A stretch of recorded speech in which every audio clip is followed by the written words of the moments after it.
The Law of Financial Success, written by Edward E. Beals, published by Utopia Academy. What everybody wants in life is success, and that often, if not always, includes financial independence. No matter what a person wants to achieve, a lack of money will be a constant obstacle. But how do you draw money into your life? Is there a way to do it consistently and easily?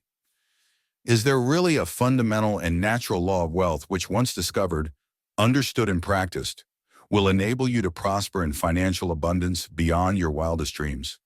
Is monetary success just the operation of mere luck, chance, or accident? Or is there something more precise and deliberate going on that most of us have not noticed? Read The Law of Financial Success and find out for yourself. Introduction: The Law of Financial Success. To some, this title may appear presumptuous and indicative of an overweening vanity on the part of a writer who wishes to impress upon the world the belief that his ideas and opinions regarding the subject of financial success are of such transcendent value as to be worthy of the appellation of the law. Patience, good friends. The author has no such bumptious conceit, no such vainglory. He is not attempting to frame a law, not seeking to impose upon the world a set code of conduct emanating from his finite mind and claiming for it the authority of a law. Nay, he has learned to smile at such exhibitions of folly on the part of some so-called thinkers of our times, and begs to be absolved from the suspicion of such childish desire or intent. He does not wish to pose as the formulator, discoverer, or enunciator of a new law. He knows that any law, to be really a law, must rest upon the eternal foundations of reality, and cannot be created, made, or formed by the finite mind of man. And so, good friends, he does not claim to have made, created, or formed this great universal law to the consideration of which this little book is devoted. It is not his mental offspring, but a great, eternal, universal law of life, which springs from the source of all laws of life. In fact, it is an integral part and portion of the one great law underlying all life and fits into those other natural laws, which, when combined and in universal harmony, form the outward manifestation of the great law underlying, inherent in, and manifesting in all that we call life. But, you may ask, is there then really a fundamental law underlying that which we call financial success? Is there a law which, if once discovered, understood and practiced, will enable one to accomplish that for which this great modern world is so strenuously striving, toiling, and desiring? Is there a law which, when operated, will make one the master of financial success instead of a mere blind groper after its fruits? Is indeed financial success the result of the operations of a law instead of the operation of mere luck, chance, or accident? Ah, yea, good friends, all this that you seek comes only from the application and operation of a great law, which the successful men and women of the world make use of, either consciously or unconsciously. And this great law is as well defined as is any other natural law, and when grasped and understood, may be practiced and operated just as may any of its related laws on other planes of universal activity. There is no such thing in nature as blind chance, accident, or uncaused lack. Everything in nature operates in accordance with law. Law underlies everything. You may doubt this, but stop a moment and try to think of anything in our finite world that is not the effect of some cause. A great stone is dislodged and rolls down the mountainside, striking a tree which it uproots and sends rolling down into a stream which is dammed up, causing a flood that sweeps away a fertile field, and so on, effect succeeding effect. Was all this mere blind chance? Not at all. The stone was dislodged in response to the operation of causes that had been at work for centuries disintegrating the stone, and which caused the boulder to become dislodged exactly at the moment when the inherent power of the cause reached that particular stage. There was no more chance in the dislodgement of the stone than there was in the striking of a clock that had been wound up a day, or a week, or a year before. It was all the result of invariable and consistent law, and so was the direction of the stone's fall, and all the succeeding incidents. But mark you this, had some man been able to discover and understand the law in operation in that latent power inherent in the stone, he would have been able to prevent the stone striking the tree and causing all the resulting damage. And he might and would have been able to divert the stone from its path of damage and turn it into some place in which it would have done no harm, and in which he could have broken it into bits at his leisure, and thus secured building stone for the foundation of his cottage, or the material from which a hard roadbed could have been made. The law behind the stone was always there, and was consistent in its operation, and yet man, by the power of his mind, could have turned the law into his own channels and converted it to his use. He could have made a servant and a slave of this universal law, instead of allowing it to master him and become his tyrant. For in this way has man mastered the forces of gravitation, steam, hydraulics, and electricity, which once mastered him. Thus has man risen from savagery and barbarism into what he is today, and thus will he advance from what he is today into what he will become in the days to come, a creature as much superior to man of today as the latter is superior to the barbarian. The story of man's attainment may be expressed in these words: the subjugation and mastery of nature's forces, and so it will ever be. Man first is mastered and operated upon by nature's forces. Then he discovers the law underlying these forces. Then he harnesses the force and makes it work his will. As the great English scientist Ray Lankester has recently declared in his works, man is held to be a part of nature, a product of the definite and orderly evolution which is universal, a being resulting from and driven by the one great nexus of mechanism which we call nature. He stands alone, face to face with the relentless mechanism, it if his destiny to understand and control it. But, you may object, this is all very well and undoubtedly true of the physical forces of nature, but financial success cannot be classed with these forces. Why? It is purely a latter-day development, and cannot be identified with the great natural forces of which you have spoken. Patience, again, good friends. As we proceed, you shall see that the law of financial success is a part and parcel of the great law of use and nourishment, which is in operation all through animal and vegetable life. It is the same law that manifests in the form of the securing of food by the animal, the securing of nourishment by the plant. Nay, more, it is the same law by and through which nature operates when it causes the atom of oxygen to attract to itself the two atoms of hydrogen in order to form the molecule of water. Water all over the world is composed of just these two substances, combined in just this proportion. The atom of oxygen has the power to operate the great law of attraction and use upon the two atoms of hydrogen, and when it draws them to itself, the tiny globule of water results. The oxygen needs the hydrogen to accomplish its life mission, the plant needs the drop of water to accomplish its life mission, and the animal needs the plant to accomplish its life mission. And modern man needs financial success to accomplish his life's mission, and each one draws to itself that which it needs in proportion to its use of the law. The same law in its various forms is in operation everywhere in the same way. But in the chemical, mineral, vegetable, and animal worlds, the desire which prompts the attraction and the will which manifests the desire are unconsciously exerted. With man it is different. He has developed consciousness, and to live his full life and to accomplish his manifest destiny, he must use that consciousness in discovering, understanding, and availing himself of the natural forces inherent in the law. And this is why this little book has been written, to point out, first, the existence of the law of financial success, second, to lead you to an understanding of it, and third, to give you the result of the experience of successful men in the direction of operating the law.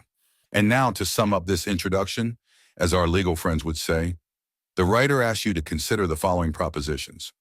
All progress, whether physical, mental, moral, spiritual, or financial, is based upon law. And he who wins success in any line does so because he has followed the law or laws pertaining to his business, whether he does it consciously or unconsciously.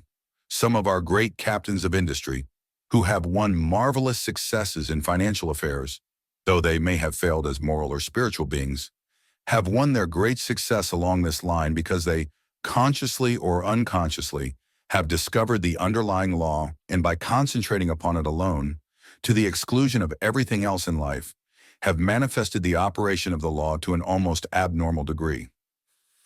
What most of us want is all-round success, but what we must remember is that no one can be an all-round success without financial independence. No matter how much good a person may want to do, he is handicapped by a lack of money.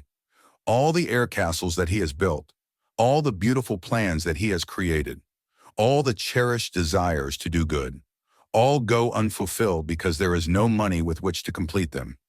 Before these air castles can become real buildings, before these plans can become realities, before these great desires can be fulfilled, before any of these great things can be manifested into living realities, the law must be seen, understood, and put into conscious operation. And the purpose of this little book is to tell you how to do it. For several years, the writer has seen the need, among advanced thought circles, of a book filling this want. In his own life, he has found that financial success is not a matter of grind and rush and fight and struggle. It is a matter of getting into harmony with the law, and then following that law to its logical conclusion. In this little book, he will place this information and the result of his experience. In it, he will state the law, how to get in harmony with it, and what to do to keep in the closest touch with it. This book is no magic potion to be swallowed with wonderful results. It is instead a plain statement of the law so that all who run may read and then act. And he who acts will win success because he is following the law that has been laid down from time immemorial. Whether rich or poor, successful or unsuccessful, it matters not. This book will be of great value to you. If you are a natural moneymaker, you must have been using this law unconsciously, and in such case this book will enable you to do consciously that which you have been partly doing unconsciously. If you are unsuccessful and money seems not to be attracted by or to you, this book will guide your thought and actions into proper channels where you will be able to manifest the law and thus get the highest possible results. And now that you have been told of the feast of good things ahead of you, draw up your chair to the table and partake of what nourishing food has been provided in the following pages. After all, the proof of the pudding lies in the eating thereof, and so fall to and taste that which has been gathered together for your mental, physical, and financial well-being. And now, while you are filling your plates, the writer proposes the opening toast, to be drunk in nature's sparkling fluid. Here's to you. May you live long and prosper by following the law of financial success. Money. There is no idea that seems so much misunderstood as this idea of money.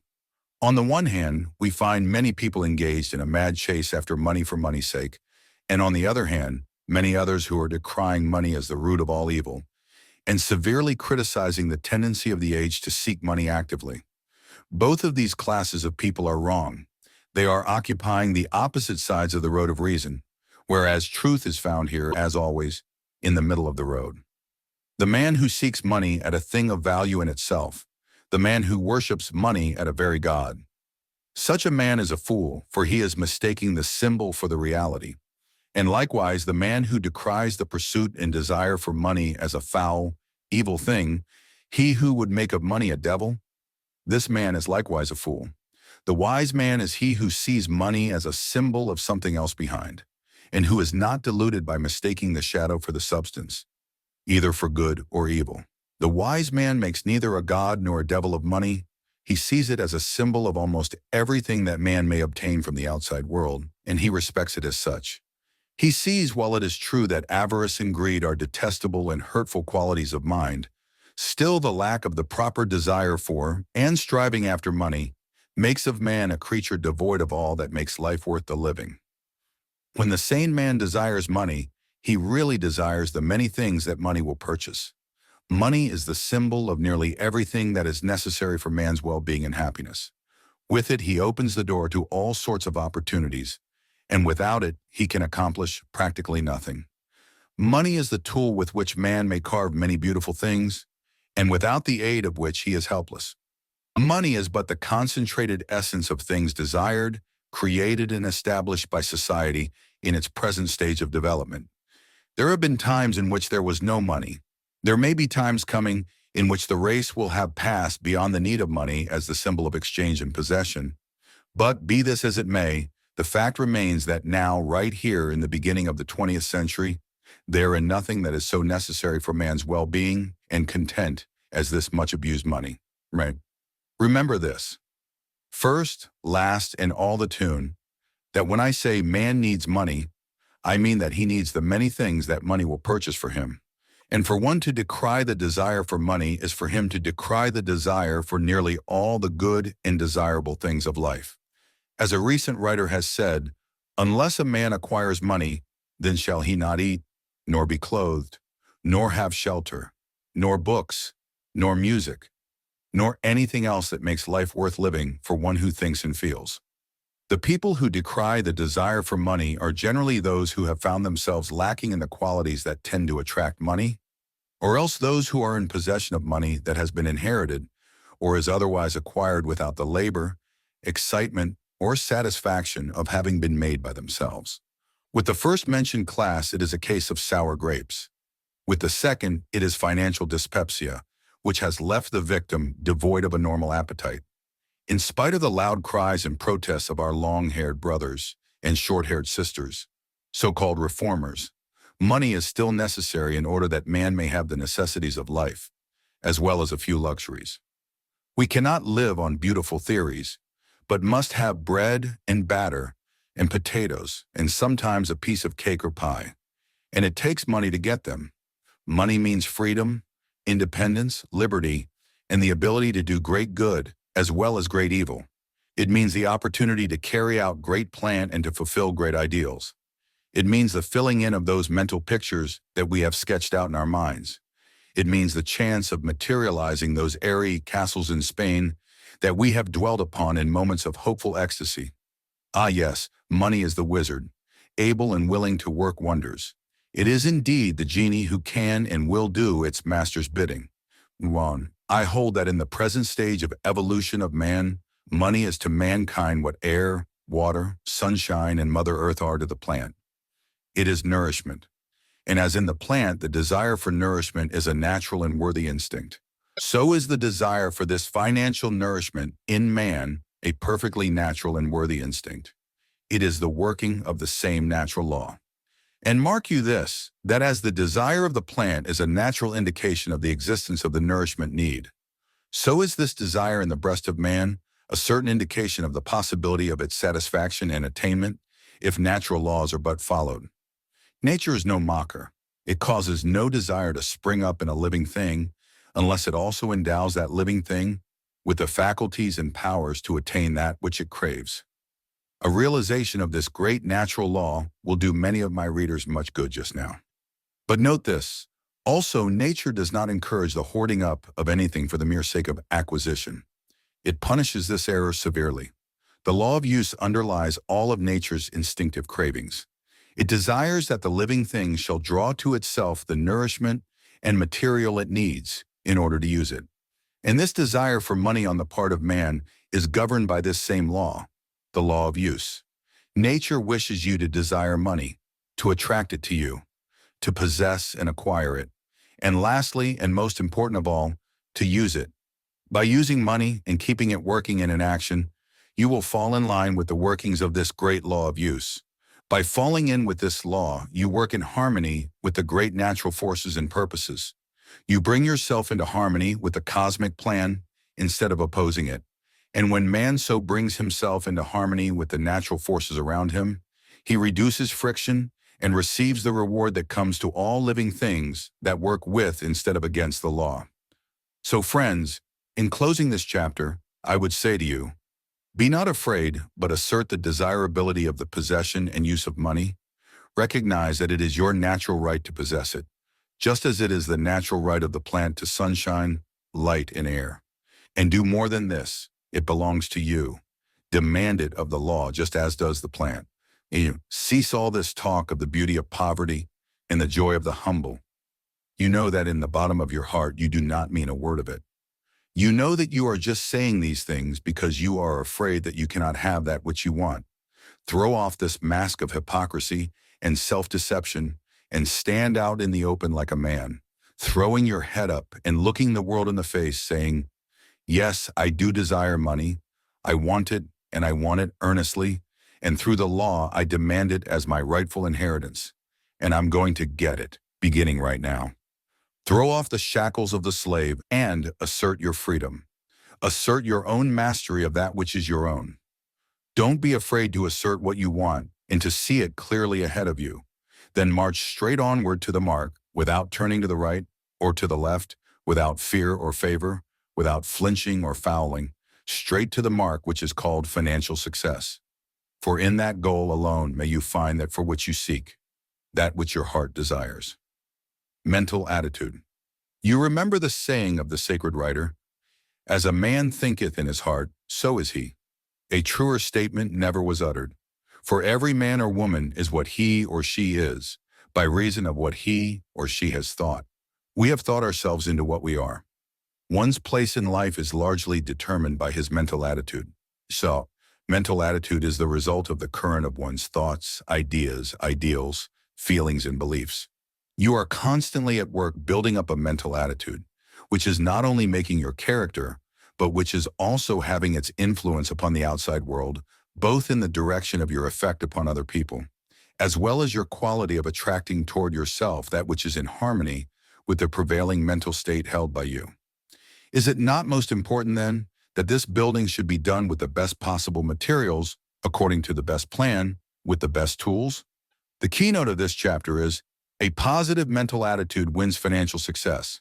Before going any further, let us define the word positive and its opposite, negative, and then see how the former wins success and the latter attracts failure.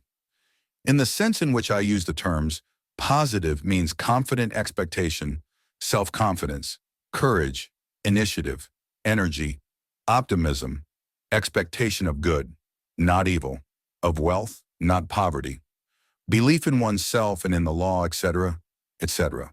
Negative means fear, worry, expectation of undesirable things, lack of confidence in oneself and the law, etc., etc.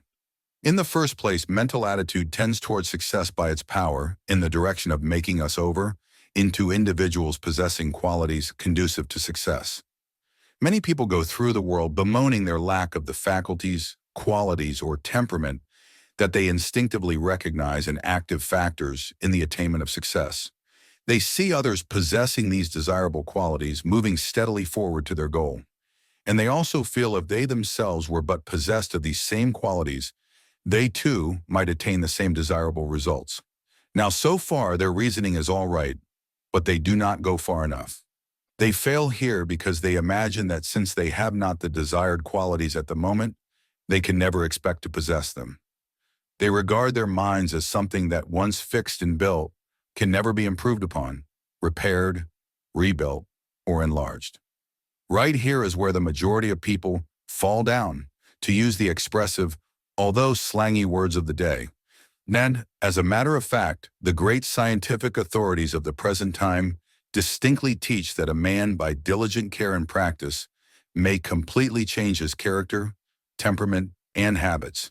He may kill out undesirable traits of character and replace them by new and desirable traits, qualities, and faculties. The brain is now known to be but the instrument and tool of something called mind, which uses the brain as its instrument of expression. And the brain is also now known to be composed of millions of tiny cells, the majority of which are not in use. It is also known that if one turns his attention and interest in certain directions, the unused cells in the area of his brain, which is the center of such subject, will be stimulated into action and will begin to manifest actively.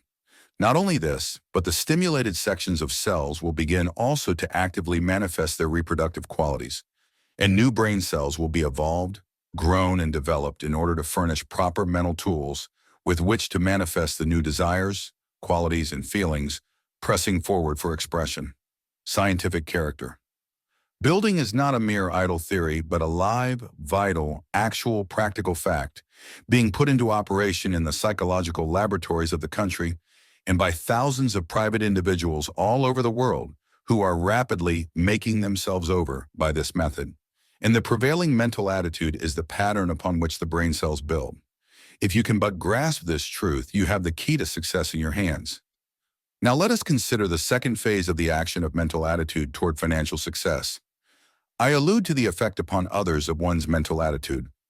Did you ever stop long enough to think that we are constantly giving other people suggestive impressions of ourselves and qualities?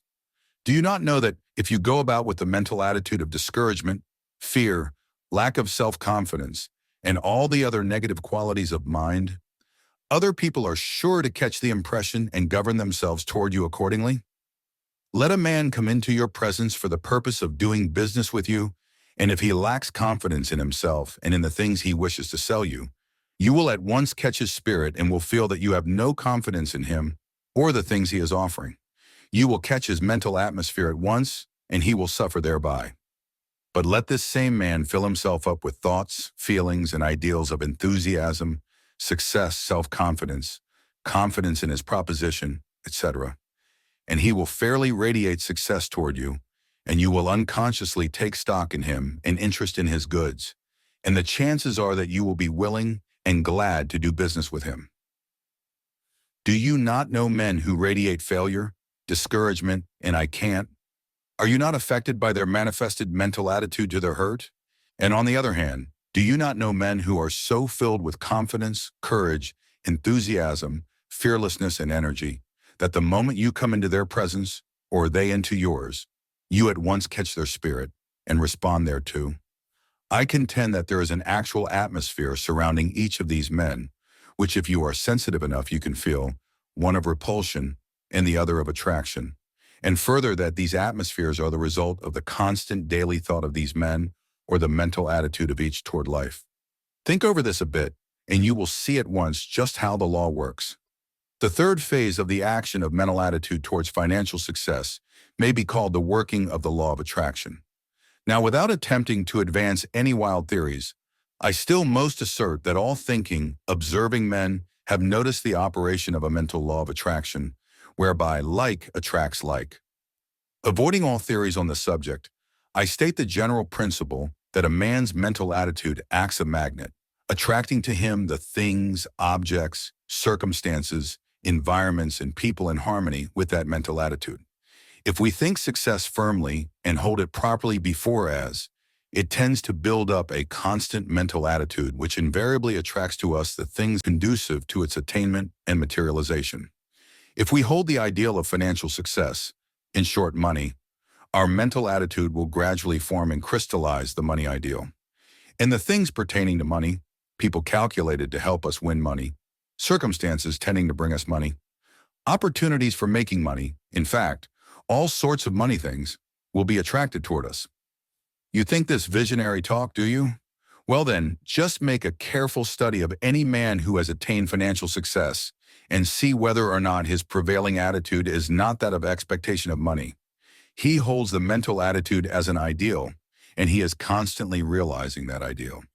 Fix your mind firmly upon anything good or bad in the world, and you attract it to you or are attracted to it in obedience to the law.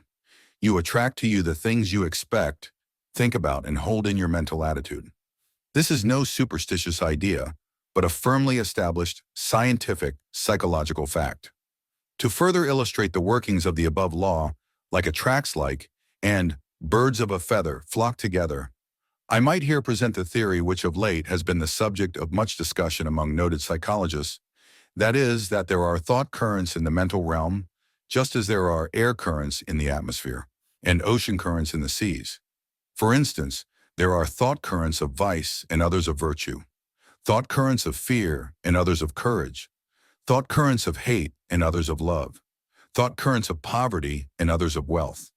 And further than this, the person who thinks and talks and expects poverty is drawn into the poverty thought currents of the world and attracts to himself others who think and talk along the same lines, and vice versa. The person who thinks, talks, and expects wealth and prosperity attracts, or is attracted to, people of wealth and comes in time to share their prosperity with them. I am not trying to champion this theory, but if it should be true, it behooves each one of us to watch our thought and talk, getting rid of the poverty thought, and in its place substituting the wealth and prosperity thought. Sweep out from the chambers of your mind all these miserable negative thoughts like, I can't, that's just my luck, I knew I'd do it, poor me, etc., and then fill up the mind with the positive, invigorating, helpful, forceful, compelling ideals of success, confidence, and expectation of that which you desire. And just as the steel filings fly to the attraction of the magnet, so will that which you need fly to you in response to this great natural principle of mental action, the law of attraction. Begin this very moment and build up a new ideal, that of financial success. See it mentally. Expect it. Demand it. This is the way to create it in your mental attitude. Fear and worry. The great negative note in the lives of most people is fear. Fear is the mother of all the negative emotions, and her brood is found clustering very closely around her. Worry, lack of confidence, bashfulness, irresolution, timidity, depression, and all the rest of the negative brood of feelings and emotions are the progeny of fear. Without fear, none of these minor emotions or feelings would exist. By killing off the parent of this possible brood of mental vampires, you escape the entire coming generations of negative thoughts, and thus keep your mental attitude garden free from these pests and nuisances. Fear and the emotions that come from its being do more to paralyze useful effort, good work, and finely thought-out plans than aught else known to man. It is the great hobgoblin of the race. It has ruined the lives of thousands of people. It has destroyed the finely budding characters of men and women and made negative individuals of them in the place of strong, reliant, courageous doers of useful things. Worry is the oldest child of fear. It settles down upon one's mind and crowds out all of the developing good things to be found there. Like the cuckoo in the sparrow's nest, it destroys the rightful occupants of the mind. Laid there as an egg by its parent, worry soon hatches out and begins to make trouble. In place of the cheerful and positive I can and I will harmony, worry begins to rasp out in raucous tones. Supposing, what if, but, I can't, I'm unlucky, I never could do things right, things never turn out right with me, and so on until all the minor notes have been sounded. It makes one sick bodily and inert mentally. It retards one's program and is a constant stumbling block in our path upward. The worst thing about fear and worry is that while they exhaust a great part of the energy of the average person, they give nothing good in return. Nobody ever accomplished a single thing by reason of fear and worry.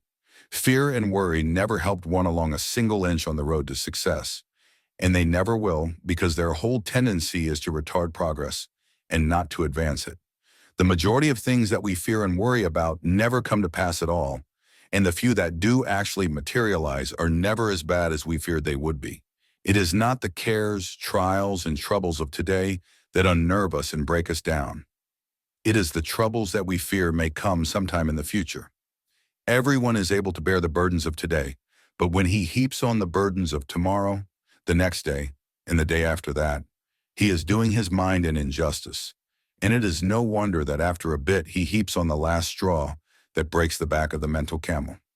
The energy, work, activity, and thought that we expend on these imaginary maybe troubles of the future would enable us to master and conquer the troubles of each day as they arise. Nature gives each of us a reserve supply of strength and energy upon which to draw and oppose unexpected troubles and problems as they come upon us each day. But we poor, silly mortals draw upon this reserve force and dissipate it in combating the imaginary troubles of next week or next year, the majority of which never really put in an appearance. And when we have need of the force to oppose some real trouble of the day, we find ourselves bankrupt of power and energy and are apt to go down in defeat, or else be compelled to beat an inglorious retreat. I tell you, friends, that if you once learn the secret of killing off this vampire of fear, and thus prevent the rearing of her hateful brood of reptile emotions, life will seem a different thing to you. You will begin to realize what it is to live.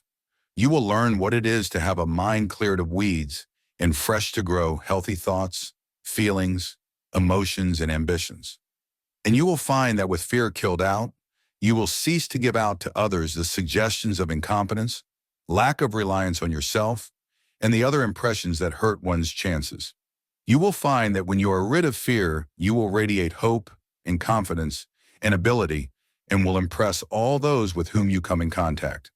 And you will find also that the eradication of fear will work wonders in your mental attitude and the operation of it through the law of attraction.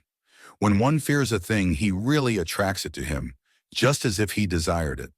The reason is this: when one desires or fears a thing, in either case the principle is the same, He creates a mental picture of the thing, which mental picture has a tendency toward materialization. With this mental picture in his mind, if beholds to it long enough, he draws the things or conditions to him, and thus thought takes form and action and being. The majority of our fears and worries are silly little things that take our thought for a moment and then are gone. They are great wasters of energy, but we do not concentrate on any one of them long enough to put into operation the law of attraction. And so you see that unless you get rid of fear, it will tend to draw toward you the thing you fear, or else force you toward the thing itself. Fear makes of the feared object a name around which you circle and flutter like the moth, until at last you make plunge right into the heat of the flame and are consumed. Kill out fear by all means. But how may I kill it out? You cry. Very easily. This is the method. Suppose you had a room full of darkness. Would you start to shovel or sweep out the darkness? Or would you not throw open the window and admit the light?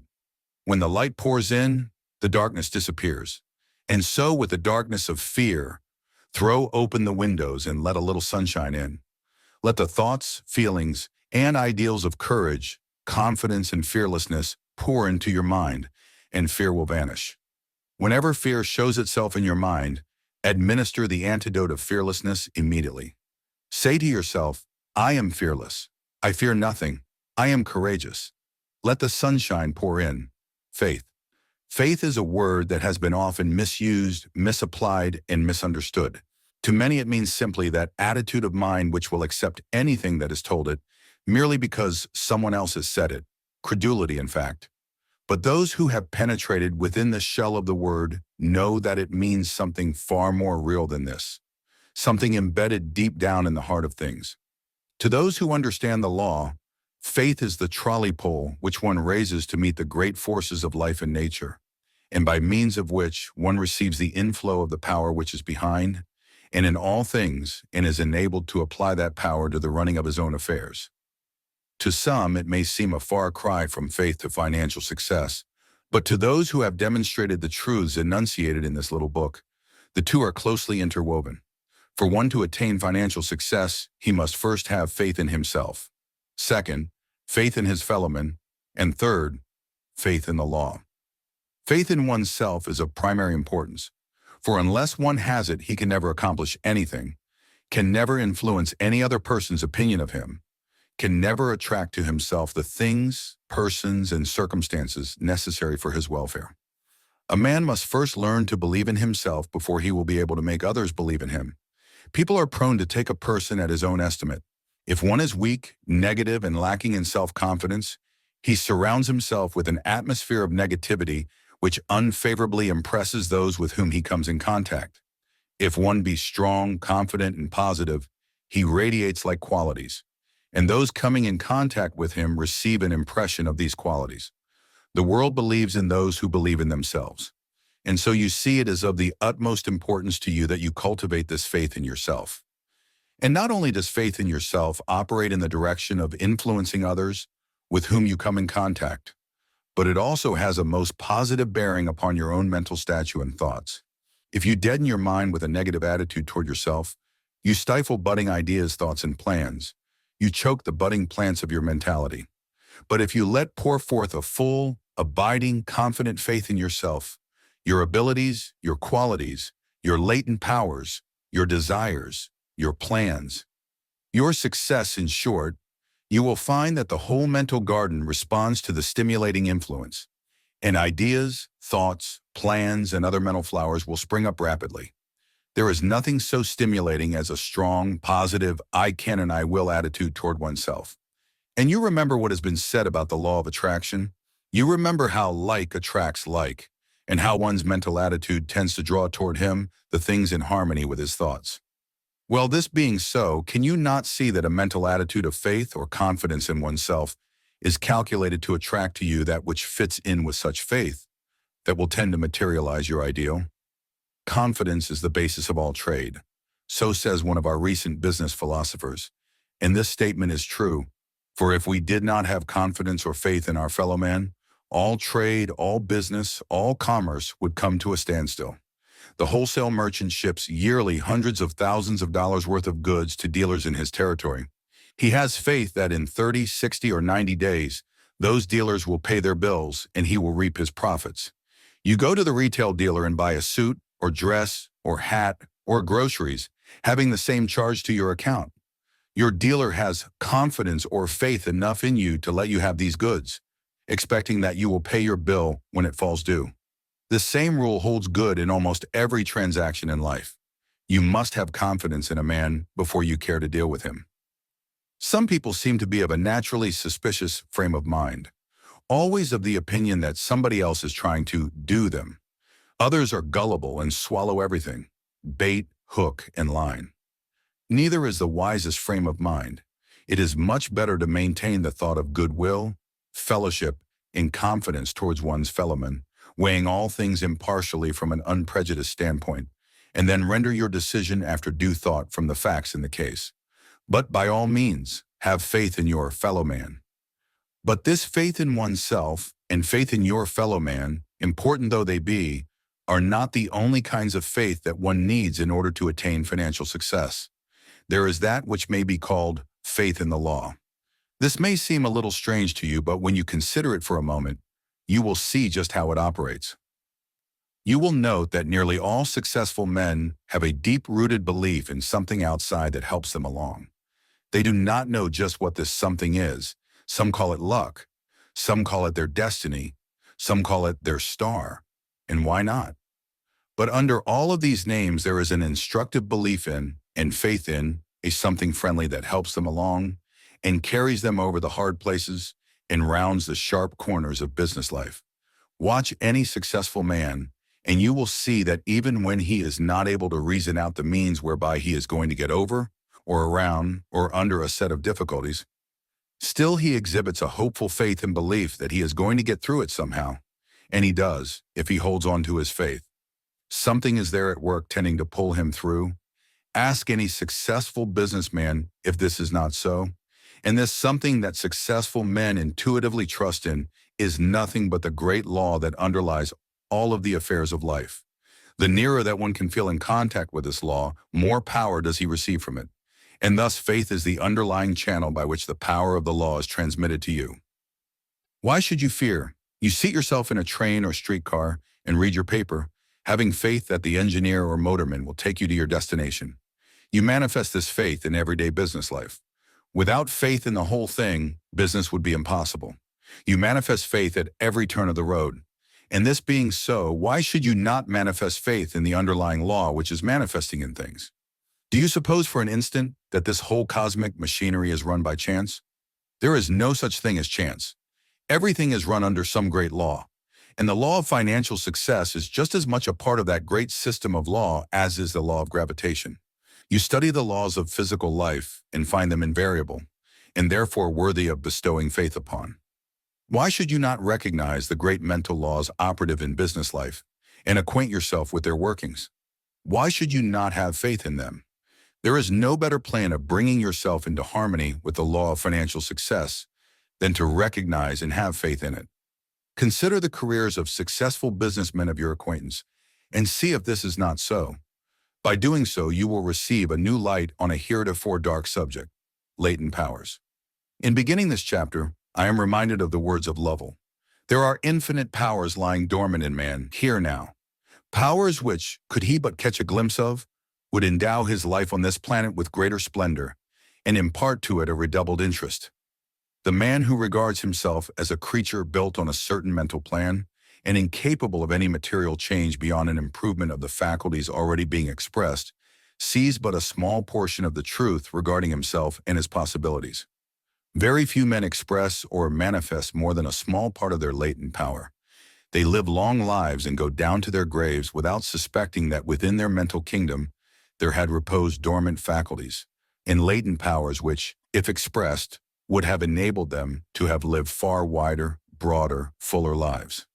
Nearly every man who has attained success along any of the varied lines of human endeavor will tell you that at some period of his life he was called upon to assume certain responsibilities, undertake some unaccustomed task, play some unfamiliar part on life's stage, and then, much to his surprise, found that he had within him the power, capability, and qualifications for a successful accomplishment of the strange task.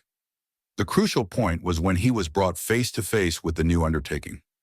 If, as is the case with the majority of man, be lacked nerve enough to say, I can and I will, the story was ended. But if he had that something within him which enabled him to assert his determination to face the thing manfully, and at least to go down with his flags flying rather than to run away, he would find much to his surprise that there was within him a power which responded to the needs of the hour and which enabled him to master the undertaking. Oiner, these experiences are not exceptional or unusual. They are part of the common experience of nearly all successful men.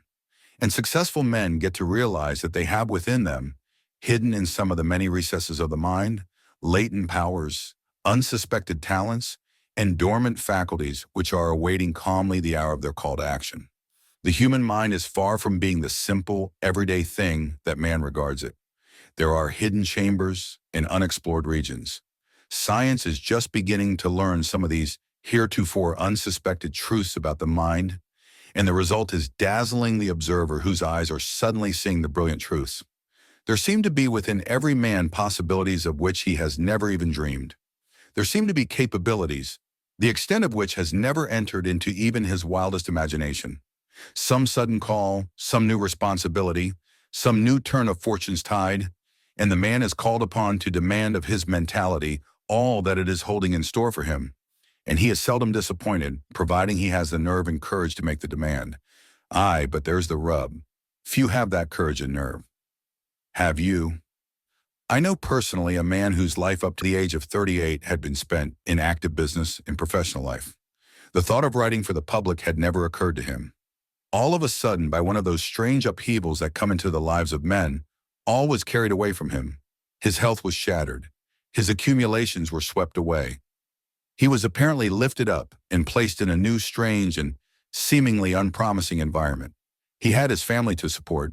He had practically nothing left with which to do it.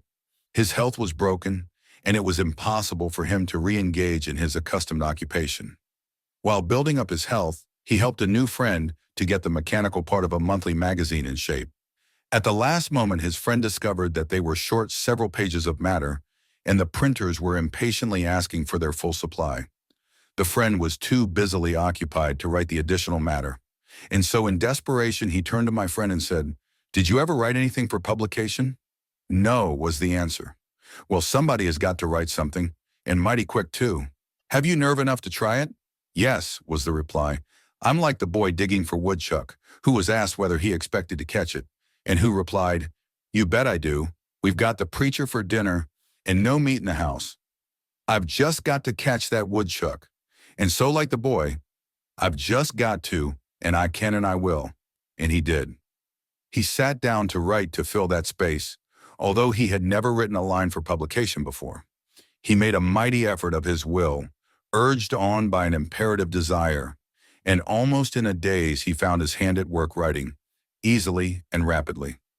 Before long, the article was turned out, and it was good. This success led to others, and that man has been writing books, editing magazines, and doing other work of that kind for the past 7 years, and he has been successful all along the line. Within 6 months after the incident noted above, he had completed a book that has since ran through over 20 editions. And since then, he has written and had published over a dozen other books on various subjects, none of which has failed to reach his public, and all of which have ran through a number of editions. Inside of 2 years after the above incident, he was editing a magazine, built up by his writings, and which attained a circulation of over 100,000 per month. And yet this man had never written a line up to that time. An apparent chance opportunity caused him to face the question, "Can you?" And instead of saying, "Oh no, I've never done that kind of work. It is impossible," he answered like the boy after the woodchuck, "I've just got to, I can and I will." He met the crucial test, had nerve enough to tackle the seemingly impossible proposition, and then found within himself unsuspected power, strength, and ability, and won out. Is this merely a lesson in facing difficulties, in cultivating nerve and self-confidence? Not entirely. It teaches these things, and also teaches the still greater truth that every man has within himself wonderful powers, lying dormant and unsuspected, which are merely awaiting the word of the master will. Impelled by a burning, eager, ardent desire, to spring at once into being, full armed and equipped for the fray. And these powers and capabilities come under the law. They are a part of that great something behind, underneath, and within us all. The recognition of the existence of such powers is the first step toward their development and unfoldment. You think that you have not ability for financial success, simply because you do not realize the existence of these latent powers within you. If you were brought suddenly face to face with the necessity of awakening these powers into action, and could muster up enough courage to say, "I can and I will," you would find the ready response from within and the steady flow of knowledge, wisdom, power, and ability with which to accomplish the task set before you for completion. And so my parting words for this chapter are, do not hesitate to accept any new responsibility, whether the same is forced upon you or whether you reach out for it yourself. Say to yourself over and over again, "I can and I will accomplish this task. It never would have been put before me unless I were able." And you will be surprised and delighted at the new and wonderful powers that will spring forth from your subconscious self to aid you in your undertaking. These are not mere idle words, designed to make pleasant reading. They are the words of truths that have become apparent to every successful man or woman. Talk with the successful people of the world, and they will tell you that they have had this experience over and over again. New opportunities and new necessities brought to them new faculties and new powers heretofore undreamed of. The demand always brings the supply, if we will but open ourselves to the inflow from the great source of supply, the universal powerhouse. Ambition. Ambition. What a glorious word. How the very sound of it stirs one's energies and makes one feel the inspiration to be up and at work doing things, succeeding, creating, accomplishing. And what does ambition really mean, pray? It means more than a mere eagerness for things. It means the deep-seated desire to materialize certain ideals which exist in the mind as mental pictures. Before one can accomplish things, he must be possessed of ambition. And before he can feel ambition, he must have the preceding hunger, which causes him to manifest ambition, with which to satisfy it.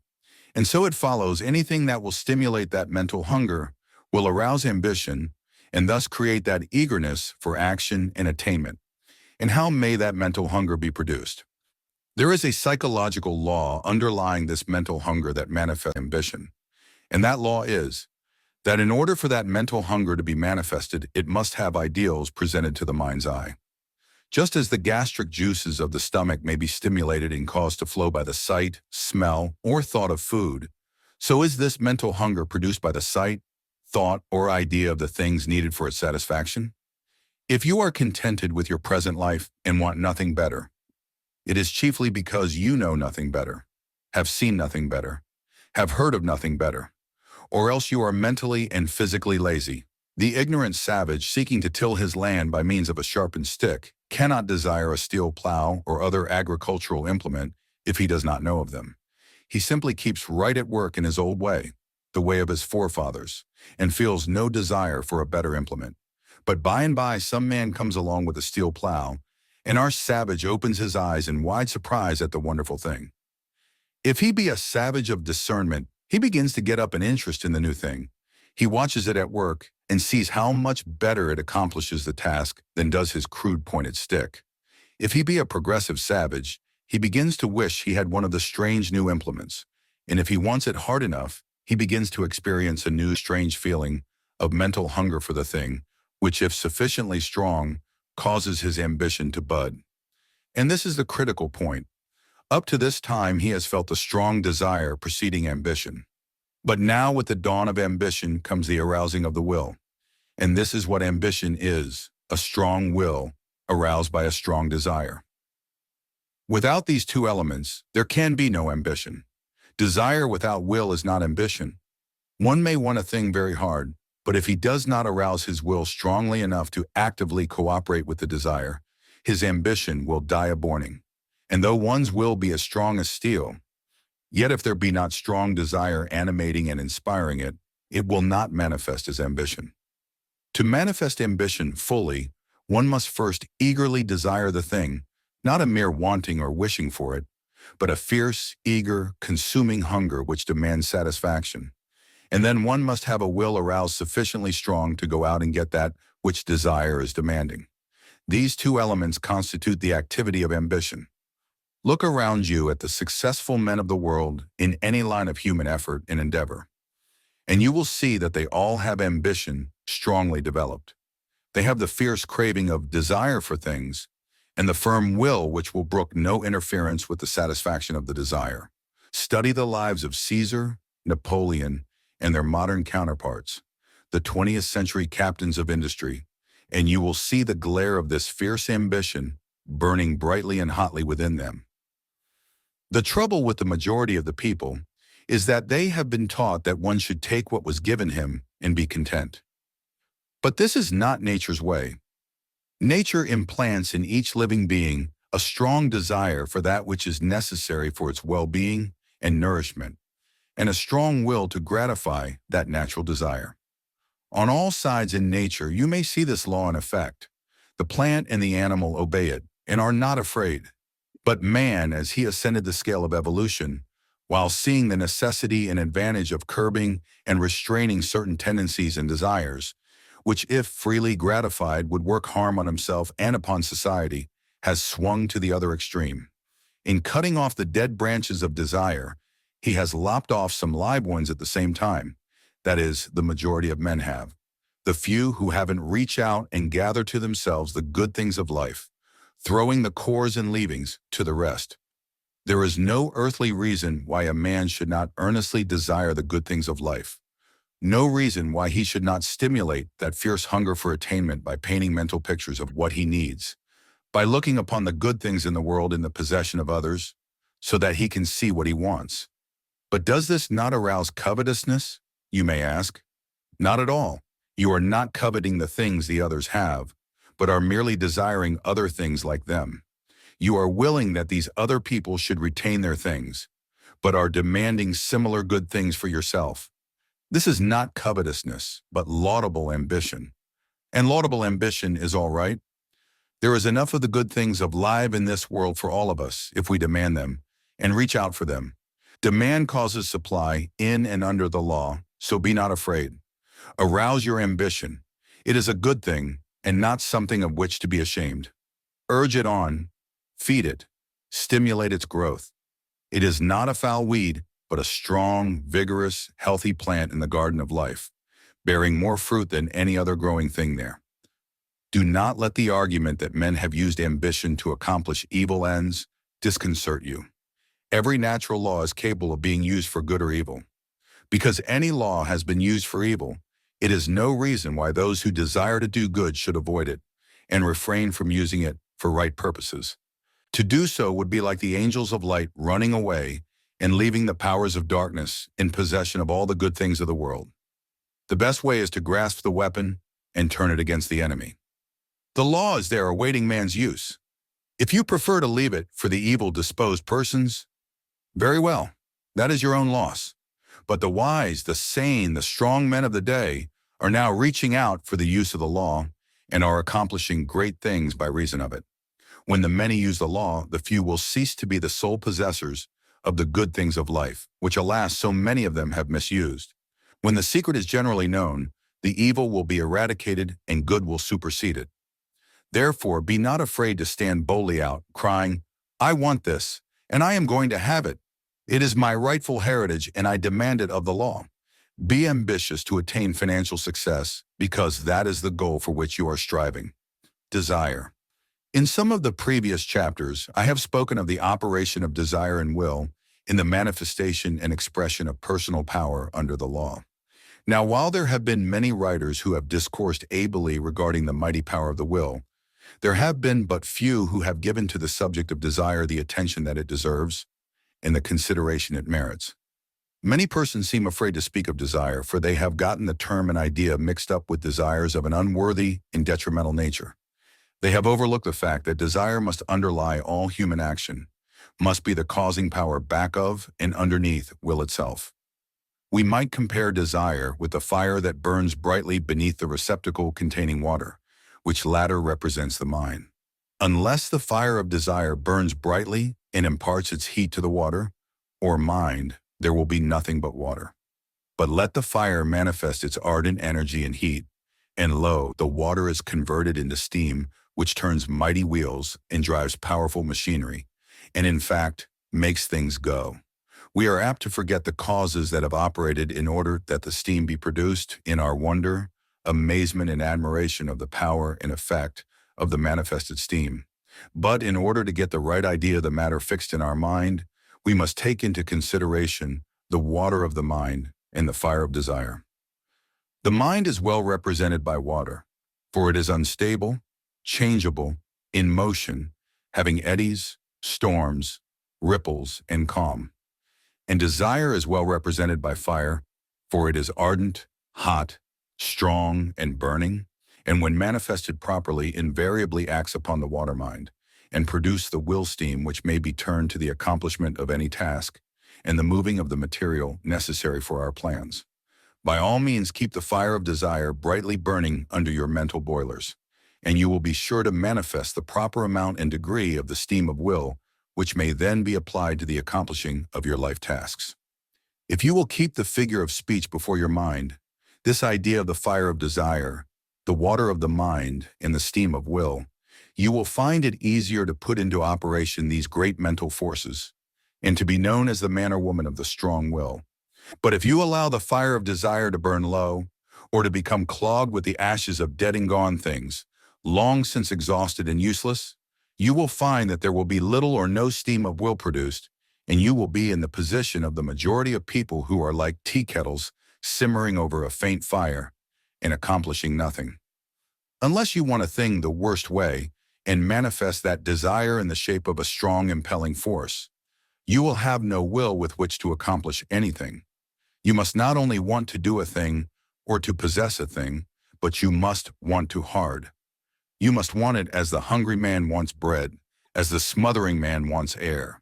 And if you will but arouse in yourself this fierce, ardent, insatiate desire, you will set in operation one of nature's most potent mental forces. What is that great impelling force that you have felt within yourself whenever you have made a mighty effort to accomplish something? Is it not that surging, restless, impelling force of your being that you know as desire? Did you do the thing simply because you thought it best, or because you felt within yourself a strong feeling that you wanted to do the thing, or to possess the thing, in the strongest possible way? Did you not feel this strong force of desire rising within you and impelling you to deed and action? Desire is the great moving power of the mind, that which excites into action the will and powers of the individual. It is at the bottom of all action, feeling, emotion, or expression.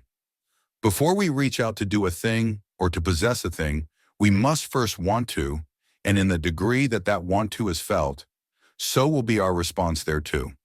Before we love, hate, like, or dislike, there must be a desire of some kind. Before we can arouse ambition, there must be a strong desire. Before we can manifest energy, there must a strong, impelling desire. Did you ever stop to think that the difference between the strong of the race and the weak is largely a matter of desire? The degree of desire manifests in the different degrees of strength and weakness. The strong men of the race are filled with strong desires to do this thing or to possess that. They are filled with that strong creative desire that makes them want to build up, create, modify, change, and shift around. It is not alone the fruits of their labor that urge them on, but that insistent urge of the creative desire that drives them on. Do not be afraid to allow your desire for financial success to burn brightly. Keep the ashes of part failures, disappointments, and discouragements well cleared away so that you may have a good draft. Keep the fire of desire burning brightly, ardently, and constantly. Do not be sidetracked by outside things. For remember, concentrated desire is that which produces the greatest steam-producing power. Keep your mind fixed on that which you want, and keep on demanding that which belongs to you, for it is your own. The universal supply is adequate for all needs of everyone, but it responds only to the insistent demand and the earnest desire. Learn to desire things in earnest, and rest not content with a mere wanting and wishing. Desire creates mental attitude, develops faith, nourishes ambition, unfolds latent powers, and tends directly and surely toward success. Let the strong, dominant desire for financial independence possess you from the tips of your toes to the roots of your hair. Feel it forging through every part of your body, and then don't stop until you reach your goal. Willpower. Oh, well for him whose will is strong, writes Tennyson. And the poets of all nations and times have sung the same song. Tennyson well voices this human regard and admiration for the power of the will, he tells us again. O living will, thou shalt endure, when all that seems shall suffer shock. The will of man, if a strange, subtle, intangible, and yet very real thing that is closely connected with the inmost essence of his eye. When the eye acts, it acts through the will. The will is the immediate expression of the ego, or I, in man, which rests at the very seat of his being. This ego, or I within each of us, that inmost self of each one of us, expresses itself in two ways. It first asserts I am, by which it expresses its existence and reality. Then it asserts I will, by which it expresses its desire to act and its determination to do so. The I will comes right from the center of your being and is the strongest expression of the great life force within you. And in the degree that you cultivate and express it is the degree of positivity that you manifest. The person of weak will is a negative, cringing weakling, while he of strong will is the positive, courageous, masterful individual in whom nature delights and whom she rewards. The human will is an actual living force. It is just as much an active force of nature as is electricity, magnetism, or any other form of natural force. Will is as real an energy as is gravitation. From Adam to man, desire and will are in evidence. First comes the desire to do a thing, and then comes the will that does it. It is an invariable law pervading all natural forms, shapes, degrees of things, animate and inanimate.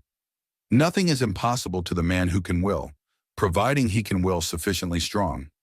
And as will depends so very much upon one's belief in his ability, it may be said that all action depends upon belief.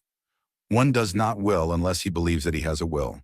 And many a man of inherent strong will does not express it or exert it, simply because he does not realize that he possesses it.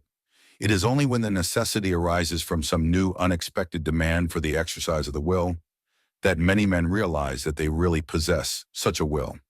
To many, alas, such a necessity never comes. In speaking about the will, I do not mean stubbornness.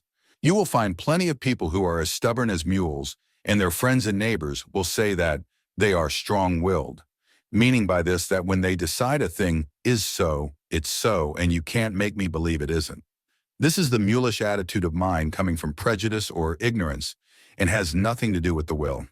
The man with the strong will knows when to recede from his petition as well as when to go forward. He never stands still. When the occasion warrants it, he steps back, but only for the purpose of getting a better start, for he always has a definite goal in view. When the command from within calls him to go forward, he drives right ahead like the mighty ocean steamer, majestic in his power, and stopping for nothing. This frame of mind is best illustrated by the following quotation written of Howard the philanthropist. The energy of his determination was so great that if instead of being habitual, it had been shown only for a short time on particular occasions, it would have appeared a vehement impetuosity, but by being unintermitted, it had an equability of manner which scarcely appeared to exceed the tone of a calm constancy. It was so totally the reverse of anything like turbulence or agitation. It was the calmness of an intensity, kept uniform by the nature of the human mind, forbidding it to be more, and by the character of the individual forbidding it to be less. The subject of the development of the will is too large for a single chapter of any book. It is the study of a lifetime. Several fine books have been written covering the subject fairly well, but the best so far are two recent books by Haddock, Power of Will and Power for Success, which contain the essence of about everything ever written on the subject that is of value to one who desires development along these lines. Buy and study these books by all means. The writer believes that the basis of all personal power resides in the will, and that if one intends to accomplish anything in this world, he must acquire a powerful will. The best way to do this is to first recognize your lack, and then by constant affirmations of, I can and I will accomplish this thing, and by the repetition of selections on the will, taken from the best literature, Build up within yourself, little by little, an invincible power and energy that will overcome every temptation to sidetrack you from your life purpose.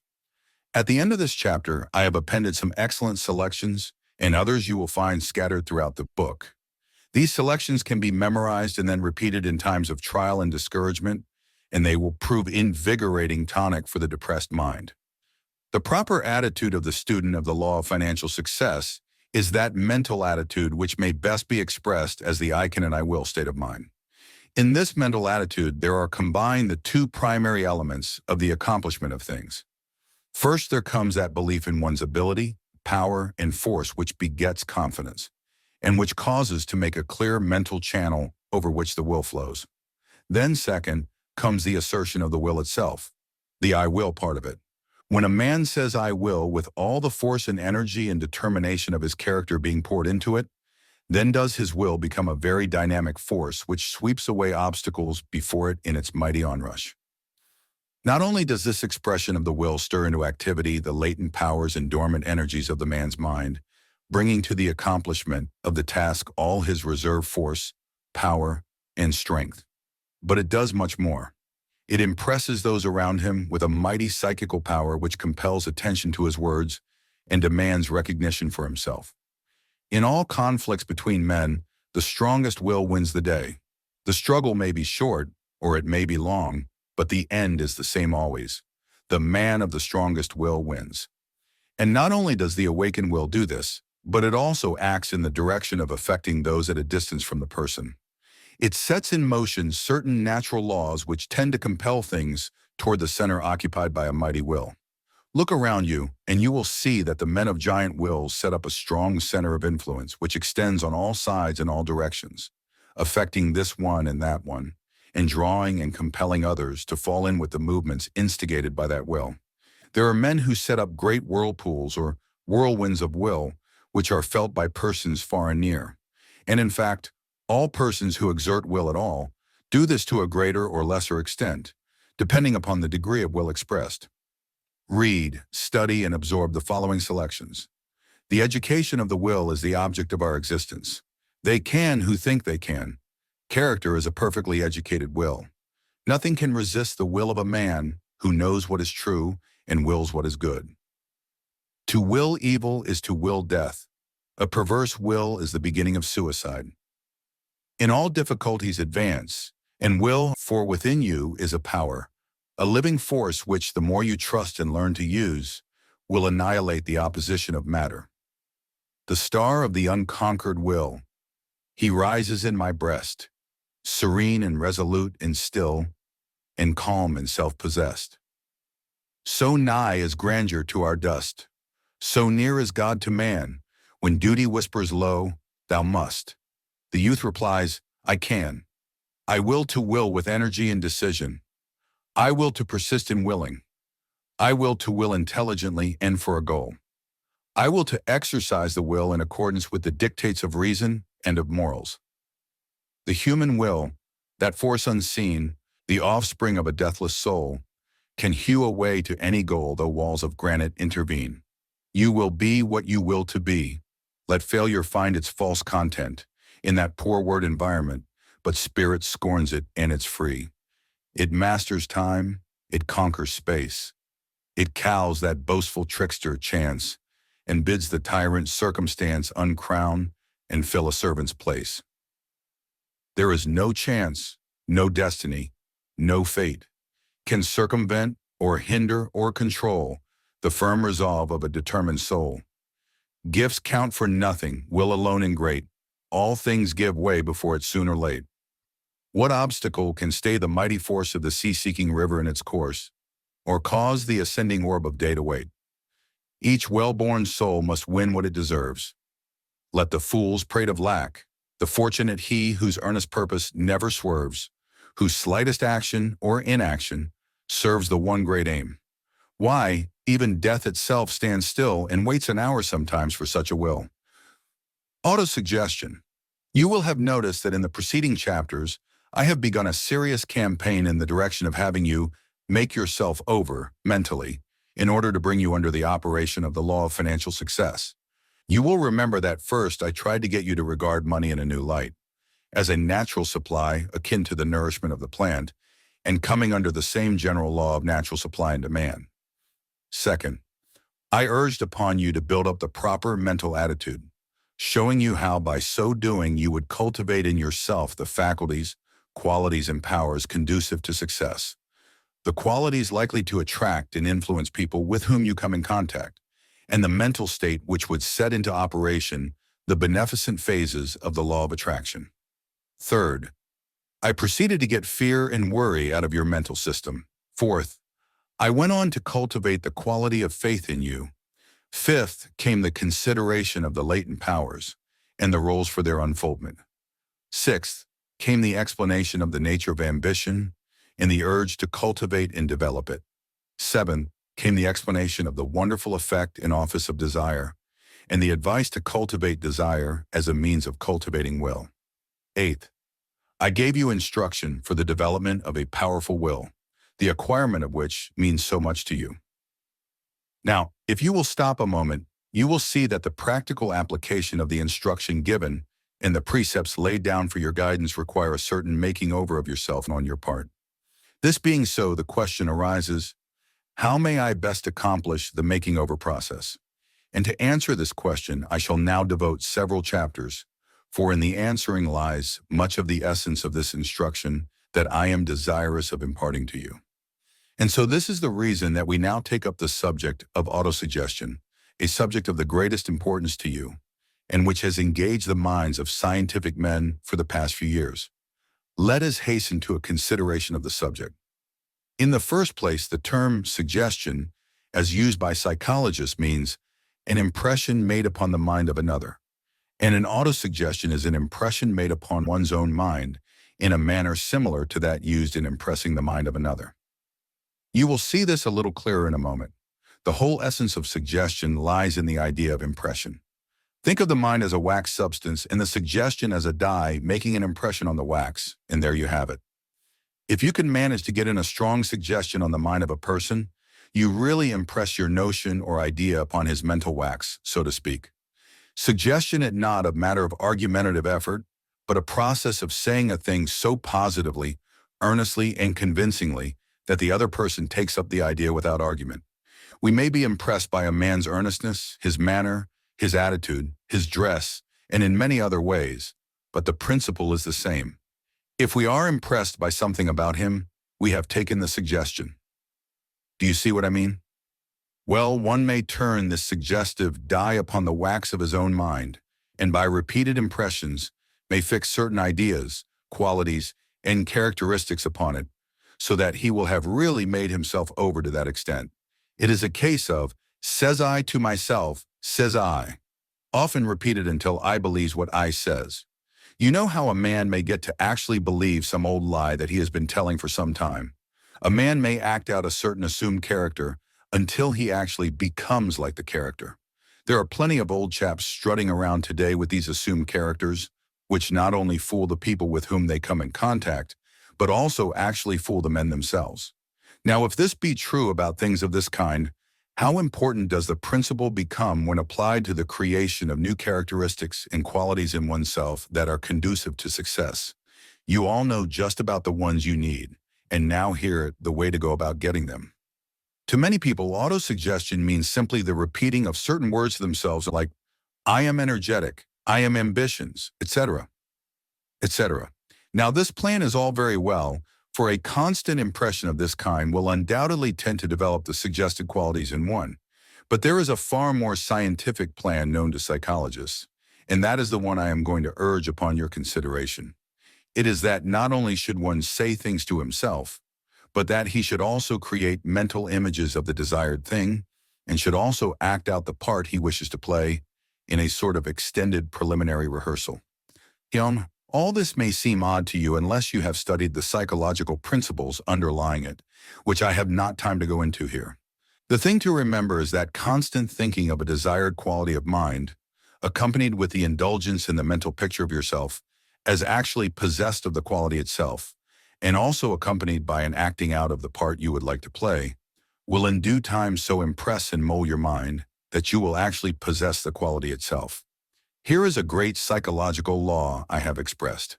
Read it again, study it, and make it your own. For instance, let us suppose that you lack ambition. Well, the first thing is to rouse the desire to become ambitious. Then start in the plan of, says I to myself, says I, and make constant affirmation of the fact that I am ambitious, very ambitious. My ambition grows every day, and so on. Then picture yourself in your imagination as being ambitious.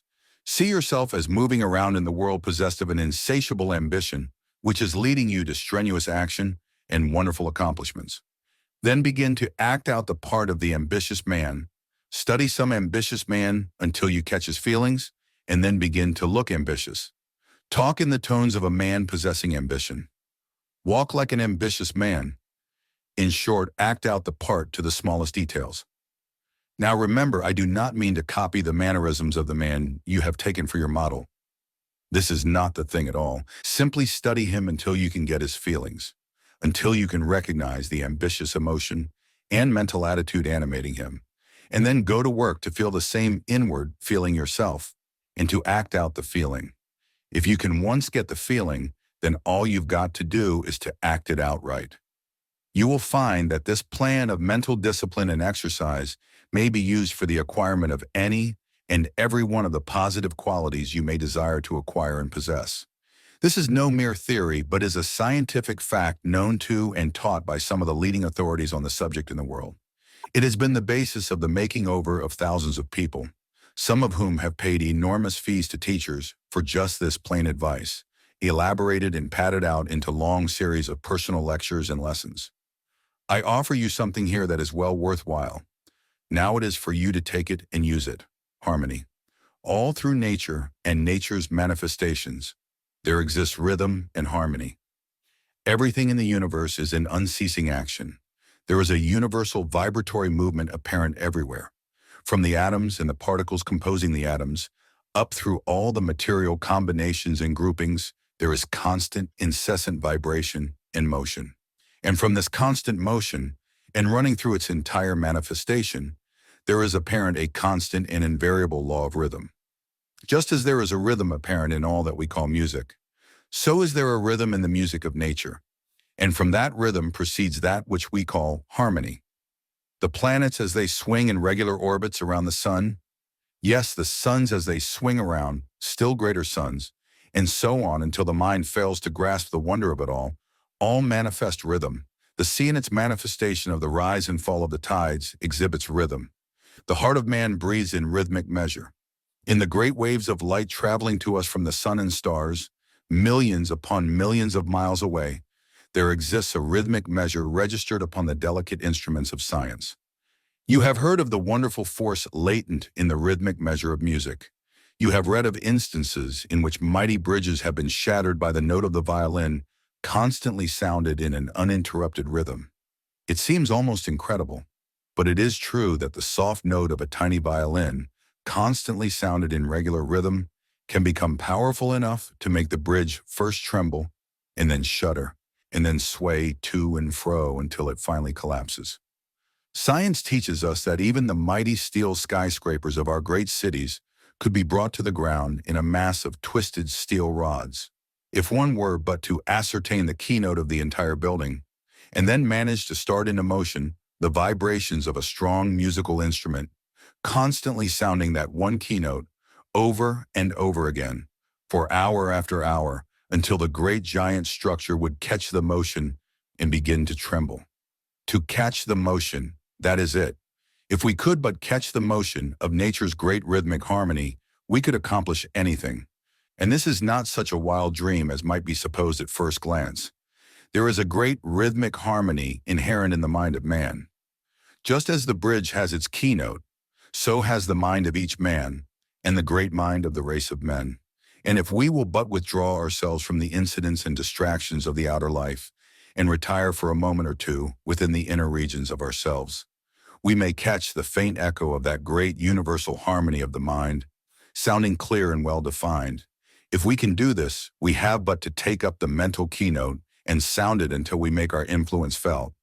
Men of the busy world, the practical men of our day, are beginning to realize this fact, and we hear strange stories of such men closing their private office doors for a few moments during the day and communing with themselves, withdrawing their attention from the distracting thoughts and scenes of the outside world. This is no mere transcendental idea, but a fact that many shrewd businessmen of the day are turning to good account. Remember that in quietness there is strength. Every person who has ambitions and has a definite object in life should take a few minutes off each day and sit alone, giving himself a chance to think, meditate, and allow the great rhythmic harmony of nature to flow through his cleared mind, and thus gain renewed strength and energy. It is in these quiet moments, when the outer mind is relaxed and resting, that the inner mind flashes to us that which is best for us to do. We should cultivate this habit in moments of meditation, when we may escape from the people and crowd, and thus be able to listen to the voice that sounds from within. By doing this, we place ourselves in harmony with the great universal power from which all original ideas spring into our mental organism, ready for use a few moments later when we re-emerge into the world of action and of men. Here are a few directions for entering into harmony with the universal rhythm of nature. First, your mental attitude must be right. You must have gained control of your thoughts and words. To that, your mind is open and receptive to the great good of the world. There must be no hate there, no discouragement, no pessimism, no negative, cringing, worm of the dust or poverty thought. Your frame of mind must be that of goodwill, encouragement, optimum, with positive thoughts expectant of wealth, prosperity, and all the good things that man, heir of the universe, is entitled to by right of his sonship. This latter mental attitude will surround you with a personal thought atmosphere, which repels from you the negative or evil things and attracts to you the positive or good things of life. When you are satisfied that your personal atmosphere is right, then each day, preferably between 12 and 1 o'clock, or if that time is not convenient, early in the morning just after your bath, close the doors of your room, shutting out everybody and everything for a few moments. Take precautions that you shall not be disturbed, and then put away from your mind the fear of interruption and disturbance. Take a position of restful and peaceful calm. Relax every muscle and take the tension off of every nerve. Take a few deep, restful breaths, which will seem like great sighs, and will tend to relax your body and mind. Then detach your thoughts from the outer world and things, and turn the mind inward upon yourself. Shut out all the material cares, worries, and problems of the day, and sink into a mental state of peaceful calm. Think, I open myself to the inflow of the universal rhythmic harmony, and you will soon begin to feel a sense of relationship with that harmony coming into you, filling your mind and body with a feeling of rest and peace and latent power. Then shortly after will come to you a sense of new strength and energy, and a desire to once more emerge upon the scene of your duties. This is the time for you to close the meditation. Do not seek to prolong it, but go forth with your new energy, filled with the vibrations of the universal, and you will see how refreshed and vigorous you are, and how your mind leaps eagerly and enthusiastically to the task before it. Oh yes, all this does belong to the subject of financial success, as you will find out if you will practice a little and discover the secret of the silence is given above. If you doubt it and smile with a quizzical, know-it-all smile, then you are the one who needs it most. Just remember that this is not written by some wild theorist soaring in the clouds of hazy metaphysics, but by a businessman, part of it during business hours amidst the cares, duties, and exactions of a strenuous business life, who has applied these principles and knows whereof he speaks. I shall now tell you a secret known only to a few. From this time on, it is yours. See that you use it. Here it is. A few moments spent with your inner self and the great universal power each day, as described above, if practiced assiduously, will establish within you the creative mind, that wonderful thing which marks the difference between the Italian ditch digger, who plods along from day to day with never a new idea for his own or humanity's betterment, and the man at the top who does things, the constructive man who builds railroads, steamships, large mercantile establishments, and who furnishes funds to carry the great work of the world along. Both of these men are needed, but it feels better to be near the top. The more you practice, the more you will open up that great subconscious reservoir of yours, which is overflowing with original ideas. In time, you will gain the power to get in touch with your inner self and tap that reservoir wherever you may be, in the streetcar, out for a walk, while you are shaving, and there will flash through to your conscious mind in vivid outlines. Ideas that, when worked out, will mean for you money and financial independence. Creation. The title of this chapter may appear strange to some of those who find it in a book entitled The Law of Financial Success, and such people may wonder what in the world creation has to do with the subject of financial success. I ask such persons to wait patiently until the chapter is finished, and I promise to do my best to convince these doubters that creation has very much to do with the attainment of financial success, and that, in fact, there can be little or no financial success without the operation of the creative energy of the mind. Did you ever stop to think that in the case of some of the mighty bridges spanning the rivers surrounding New York City, each span, each strand of steel, each support, each bit of construction, and the whole bridge in its entirety existed and was created in the mind of the designer before it was manifested or materialized? Did you ever think that the great buildings which rear their imposing forms and shapes along our business streets were created in the minds of their architects and actually existed in their minds before the buildings could be erected? Did you ever think that the delicate mechanism of the watch you are carrying in your pocket existed in the mind of its designer long before the material watch was evolved from the parts? The watch would not be, and could not be, unless the designer had seen it all in his mind's eye, down to the smallest detail before he materialized it. The above statements are more or less commonplace, but the majority of people overlook these important facts in the contemplation of material things. They ignore the fact that anything and everything that has ever been created in material form must of necessity have been created in mental form previously. There is no exception to this rule. Everything that is materialized must have existed previously in the mind of the person creating it. The house, the bridge, the watch, the suit of clothes, the hat, the penknife, the shoes, the buttons on the clothes, everything that you can see or think of that has been made has first been created mentally, in its every part and as a whole. When we materialize a thing by creating or building it, we simply build the material around the mental picture of the thing that we have first created. The primal building is in the mind, and this is true of financial success just as it is true of everything else. Some build little by little, seeing only just a little in advance of their building, and thus do their mental creation by piecemeal. Others see the whole thing in general outline and then fill in the details as they go along. The principle is the same in both cases.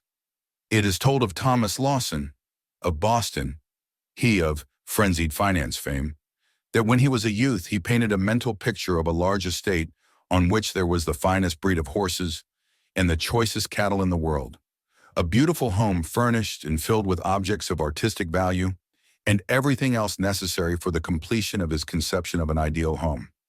He has said that his successive steps toward the acquirement of that home, the gaining of the wealth necessary for its purchase, was like the filling in of the details of the picture, the image of which never faded away from his mind.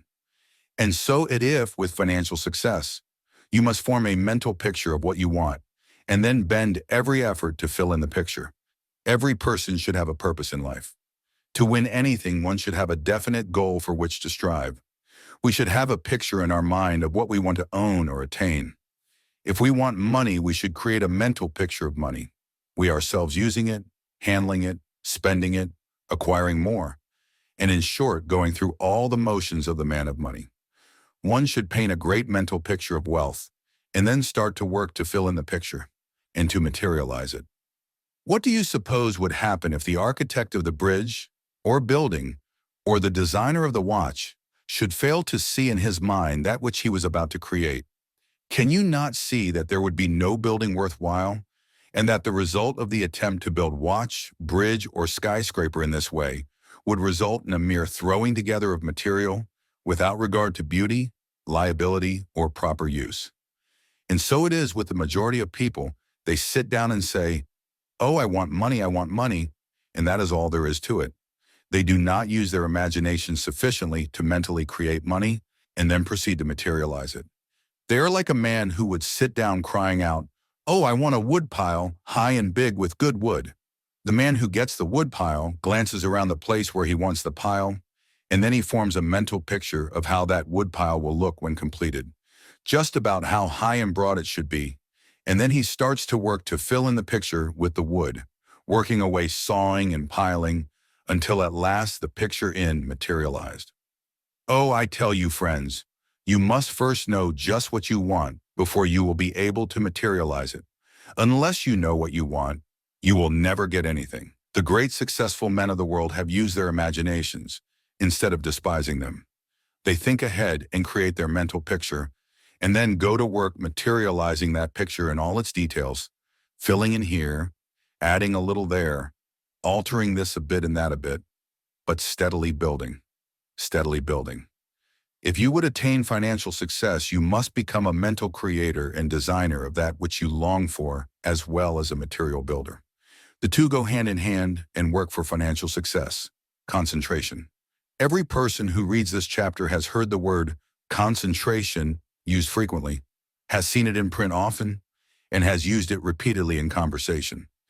But how few really know just what it means, or are able to form a mental picture of concentration. Let us consider the term a moment, for until you are able to form a clear mental picture of it, you will not be able to apply it advantageously. What is concentration?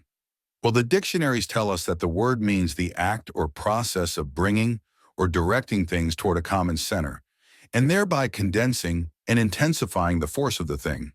And that is the keynote of the word. That is the mental picture of it, this bringing forces to a common center. One can best form a mental picture of the idea expressed in the word by thinking of a sunglass which so concentrates the rays of the sun to a focus, or common center, that their powers are intensified upon the spot so that they easily burn a hole through anything placed on the spot. We can never expect to win out in anything unless we firmly concentrate our minds upon the thing we seek. We have got to make our mental picture of what we want, and then start in to desire it as hard as we are able to. And by so doing, we will concentrate our attention and will upon that thing until something happens. We must learn to concentrate our powers and will upon the desired object, just as the sunglass concentrates the rays of the sun upon the common focus. We must learn to focus our energies upon the thing we want, and then to keep the focus steady from day to day, never allowing ourselves to be sidetracked or swerve from our main object of desire, interest, and will. The majority of people have little or no concentration, and they resemble the puppy dog whose attention is attracted by first one thing and then another, and who runs from this thing to that, to and fro, not knowing what he wants long enough to get it, but continually wasting his energy in chasing things that have attracted the attention of the moment. One should begin by practicing concentration on little things until he masters them, and then he may move on to the consideration and contemplation of larger things. It is quite an art to be able to do one thing at a time, to the exclusion of distracting thoughts and objects. The best workmen along any line of human effort are those who are able to concentrate on their work and practically lose themselves in their tasks for the time being. The first step in acquiring concentration begins, of course, in the control of the attention. Master the attention and you have acquired the art of concentration. By holding your attention upon a thing, you direct to it your mental forces, and new ideas, plans, and combinations spring into your mind and fly to a common center. Besides this, you put into operation the law of attraction and direct its forces to that same common center. Without concentrated attention, you scatter and dissipate your mental forces and accomplish nothing at all. I urge upon all who read this book the importance of beginning to cultivate concentration. Begin by acquiring the habit of attending to one thing at a time, concentrating the attention upon it, and then completing it and passing on to another thing. Avoid the baneful practice of thinking of one thing while doing another. Think of and work upon the thing before you, and hold your attention there until it is completed. The thinking and action should pull together instead of in opposite directions. An eminent authority tells us that it is a matter of no small importance that we acquire the habit of doing only one thing at a time, by which I mean that while attending to any one object, our thoughts ought not to wander to another. Another authority adds, a frequent cause of failure in the faculty of attention is striving to think of more than one thing at a time. Another says, She did things easily because she attended to them in the doing. When she made bread, she thought of bread and not of the fashion of her next dress or of her partner at the last dance. The celebrated Lord Chesterfield said, "There is time enough for everything in the course of a day if you do but one thing at a time, but there is not time enough in a year if you try to do two things at a time." If then is any secret of concentration, it is contained in the following sentence. You can concentrate on anything you are intensely interested in or dearly love. For instance, if you are a young man engaged to a beautiful young lady, the ideal woman to make your life complete, you have no trouble in thinking about her and how happy you will be after the knot is tied. In fact, most of your time, when you are not thinking of your work, is given over to thoughts of that girl and your future together. Sometimes even her face pops up before you, and you think of her when you should be devoting your time and thought to the work you are paid for. If you are the proud father of a new baby girl or boy, you have no trouble in thinking about that dear little bit of humanity. If you are a mother whose son is forging to the front in business or one of the professions, your thought goes as naturally to that boy as a duck takes to water. And so we might go down the whole gamut of humanity and find some one thing which each person is interested in or loves. And we would soon see that it is not a hard task for a person to think about or concentrate on that which is most dear to him or her. Just at the present tune, the thing closest to your heart, next, of course, to that which you actually love, is or should be financial independence. For with money at your disposal, you can give that girl everything she needs to make her happy. You can ensure that child's future and make sure that it has the education which it deserves. You can establish that boy in business and give him a chance to express his full ability. You can complete those plans you have had in mind so long, and you can do many things which are now impossible. It certainly ought not to be hard for you to concentrate on financial independence when it means so much to you, ought it? Well, go to work now, and when your mind is not occupied with your regular duties, when your thought is roaming around here and there accomplishing nothing, when you find yourself thinking of something foolish or vicious, exert your will, draw back your thought, use your imagination to picture an ideal of what financial independence will mean to you, and then concentrate your whole thought on that ideal to bring it into materialization. Now is the time to begin, friend. Do not leave it until tomorrow. Persistence. In the last chapter, we considered the subject of concentration, and I tried to show you what an important part it played in the workings of the law of financial success. But if you concentrate on one thing this minute and another thing the next moment, and so on, flitting from one flower to another like the butterfly, you will accomplish very little.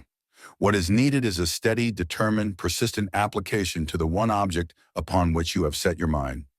Having found the object of your desire and knowing how to concentrate upon it, you should then learn how to be persistent in your concentration, aim, and purpose. There is nothing like sticking to a thing. Many men are brilliant, resourceful, and industrious, but they fail to reach the goal by reason of their lack of stick-to-itiveness. One should acquire the tenacity of the bulldog and refuse to be shaken off of a thing once he has fixed his attention and desire upon it. You remember the old Western hunter who, when once he had gazed upon an animal and said, "You're my meat," would never leave the trail or pursuit of that animal if he had to track it for weeks, losing his meat in the meantime. Such a man would in time acquire such a faculty of persistence that the animals would feel like Davy Crockett's coon who cried out, "Don't shoot, mister, I'll come down without it." You know the dogged persistence inherent in some men that strikes us as an irresistible force when we meet them and come into conflict with their persistent determination.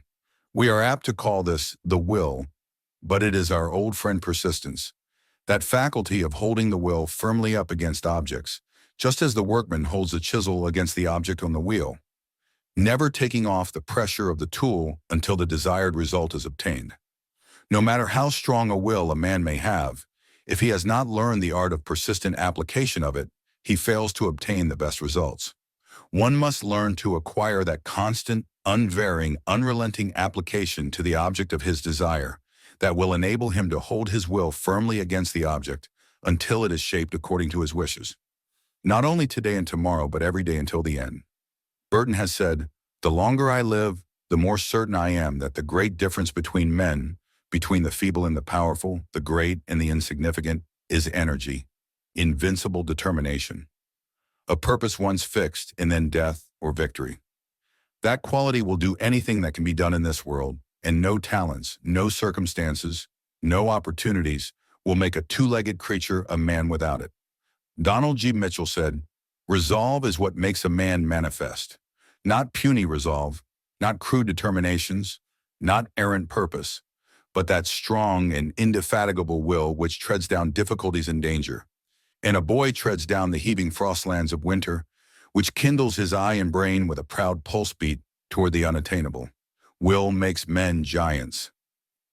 Disraeli said, "I have brought myself by long meditation to the conviction that a human being with a settled purpose must accomplish it, and that nothing can resist a will which will stake even existence upon its fulfillment."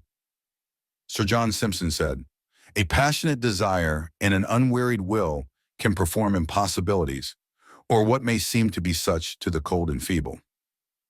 And John Foster adds his testimony when he says, "It is wonderful how even the casualties of life seem to bow to a spirit that will not bow to them, and yield to subserve a design which they may, in their first apparent tendency, threaten to frustrate.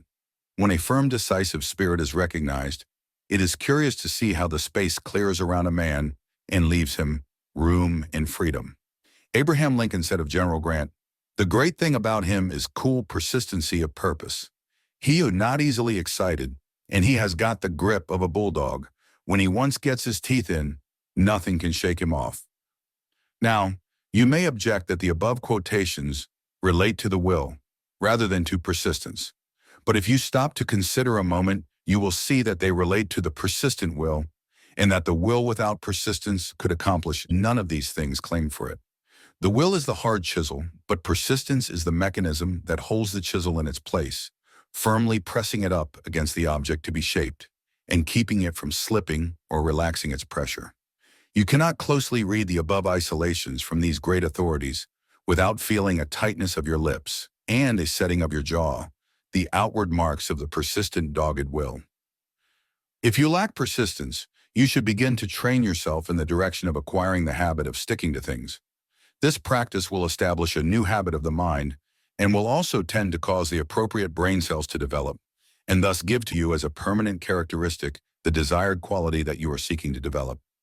Fix your mind upon your daily tasks, studies, occupation, or hobbies, and hold your attention firmly upon them by concentration until you find yourself getting into the habit of resisting sidetracking or distracting influences. It is all a matter of practice and habit. Carry in your mind the idea of the chisel held firmly against the object it is shaping, as given in this chapter. It will help you very much. And read this chapter over and over again, every day or so, until your mind will take up the idea and make it its own. By so doing, you will tend to arouse the desire for persistence, and the rest will follow naturally, as the fruit follows the budding and flowering of the tree. Habit. Habit is a force which is generally recognized by the average thinking person, but which is commonly viewed in its adverse aspect to the exclusion of its favorable phase.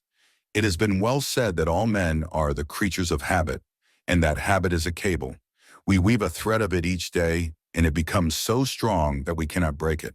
But the above quotations only serve to emphasize that side of the question in which men are shown as the slaves of habit, suffering from its confining bonds. There is another side to the question, and that side shall be considered in this chapter. If it be true that habit becomes a cruel tyrant ruling and compelling men against their will, desire, and inclination, and this is true in many cases, the question naturally arises in the thinking mind whether this mighty force cannot be harnessed and controlled in the service of man, just as have other forces of nature. If this result can be accomplished, the man may master habit and set it to work, instead of being a slave to it and serving it faithfully, though complainingly. And the modern psychologists tell us in no uncertain tones that habit may certainly be thus mastered, harnessed, and set to work, instead of being allowed to dominate one's actions and character. And thousands of people have applied this new knowledge and have turned the force of habit into new channels, and have compelled it to work their machinery of action, instead of being allowed to run to waste, or else permitted to sweep away the structures that men have erected with care and expense, or to destroy fertile mental fields. A habit is a mental path over which our actions have traveled for some time, each passing making the path a little deeper and a little wider. If you have to walk over a field or through a forest, you know how natural it is for you to choose the clearest path in preference to the less worn ones, and greatly in preference to stepping out across the field or through the woods and making a new path. And the line of mental action is precisely the same. It is movement along the lines of the least resistance, passage over the well-worn path. Habits are created by repetition and are formed in accordance to a natural law, observable in all animate things, and some would say in inanimate things as well. As an instance of the latter, it is pointed out that a piece of paper once folded in a certain manner will fold along the same lines the next time. And all users of sewing machines or other delicate pieces of mechanism know that as a machine or instrument is once broken in, so will it tend to run thereafter. The same law is also observable in the roots of musical instruments. Clothing or gloves form into creases according to the person using them, and these creases once formed will always be in effect, notwithstanding repeated pressings. Rivers and streams of water cut their courses through the land, and thereafter flow along the habit course. The law is in operation everywhere. The above illustrations will help you to form the idea of the nature of habit and will aid you in forming new mental paths, new mental creases. And remember this always, the best, and one might say the only way, in which old habits may be removed is to form new habits to counteract and replace the old undesirable ones. Form new mental paths over which to travel, and the old ones will soon become less distinct and in time will practically fill up from disuse. Every time you travel over the path of the desirable mental habit, you make the path deeper and wider and make it so much easier to travel it thereafter. This mental path making is a very important thing, and I cannot urge upon you too strongly the injunction to start to work making the desirable mental paths over which you wish to travel. Practice, practice, practice. Be a good path maker. The following rules will help you in your work in forming new habits. 1. At the beginning of the formation of a new habit, put force into your expression of the action, thought, or characteristic. Remember that you are taking the first steps toward making the new mental path, and it is much harder at the first than it will be afterwards. Make the path as clear and deep as you can at the start so that you can see it readily the next time you wish to travel it. 2. Keep your attention firmly concentrated on the new path building, and keep your eyes and thoughts away from the old paths, lest you incline toward them. Forget all about the old paths and concern yourself only with the new one that you are building. 3. Travel over your newly made path as often as possible. Make opportunities for doing so without waiting for them to arise. The oftener you go over the new path, the sooner will it become an old, well-worn, easily traveled one. Think out plans for passing over it and using it at the start. 4. Resist the temptation to travel over the older, easier paths that you have been using in the past. Every time you resist a temptation, the stronger do you become, and the easier will it be for you to do so the next time. But every time you yield to the temptation, the easier does it become to yield again, and the more difficult does it become to resist the next time. You will have a fight on at the start, and this is the critical time. Prove your determination, persistency, and willpower now, right here at the start. 5. Be sure that you have mapped out the proper path, plan it out well, and see where it will lead you to. Then go ahead without fear and without allowing yourself to doubt. Place your hand upon the plow and look not backward. Your goal is financial success. Then make a good, deep, wide mental path leading straight to it, claiming your own. There has grown up in the minds of many people the delusion that there is some real merit in taking the mental position that desirable things are too good for me, and denying that they have any merit whatsoever in them. So prevalent has become this idea that it has developed a race of hypocrites and Pharisees who go about proclaiming their humble goodness and their meek humility, until one gets tired of hearing their talk, and talk is all there is to it, for these same people slyly manage to reach out for the good things in sight, even while decrying the value of the aforesaid good things, and denying their worthiness to receive anything at all. I take quite the other position. I believe that there is nothing too good for the men and women who assert their right to live and to partake of the good things of earth. I am reminded of the French soldier who carried a dispatch to Napoleon and whose horse dropped dead from fatigue as he sprang from it and handed the emperor the dispatch, which he had carried from miles away. Napoleon wrote an answer and, dismounting from his horse, handed the bridle to the soldier, saying, "Take this horse and ride back, comrade." "Nay," cried the soldier as he gazed at the blooded horse and his trappings. "It is too magnificent and grand for me, a common soldier." "Take it," cried Napoleon. "There is nothing too grand and magnificent for a soldier of France." And these words, rapidly repeated through the ranks and columns of his army, gave to his tired troops a new and fresh inspiration and energy. "Nothing too grand and magnificent for a soldier of France," they said, and the thought that they were such worthy individuals inspired them to the almost miraculous deeds that followed. Napoleon understood human nature and the laws of psychology. Tell a man that he is a worm of the dust and deserving of nothing but kicks and punishment, and if he believes you, he will sink to the mental level of the worm and will cringe and crawl and eat dirt. But let him know that he has within him the divine spark, and that there is nothing too good for him, nothing that he has not a right to aspire to, no heights which are not his own if he but climb to them.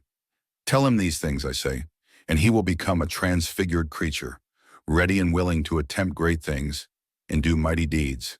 As a man thinketh in his heart, so is he. And that is why I am trying to tell you that you have a right to all the good things there are, that you are a worthy human being and not a crawling thing of the dust. That is why I tell you to raise up your head and look the world in the eyes, affirming your relationship with the divine cause that brought you into being, and asserting your right to partake of your heritage from that power.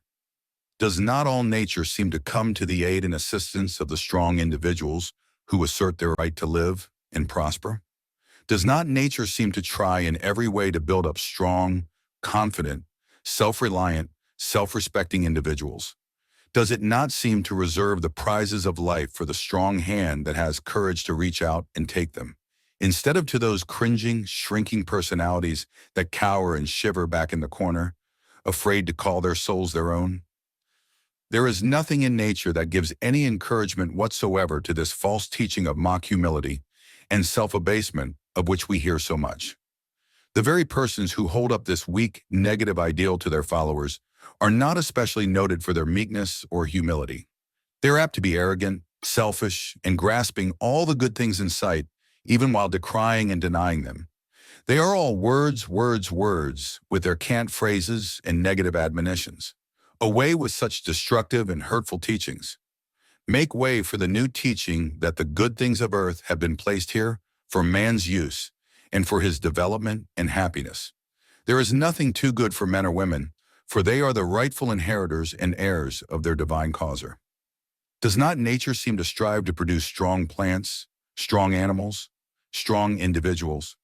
Does she not seem to delight in producing an individual in either of the great kingdoms of life, who has the desire, energy, ambition, and power to draw to itself the nourishment and nutriment which will enable it to express its life fully, which will enable it to become a proper, efficient, and worthy channel through which may flow the great stream of life that has its source in the divine cause which is behind and back of all things?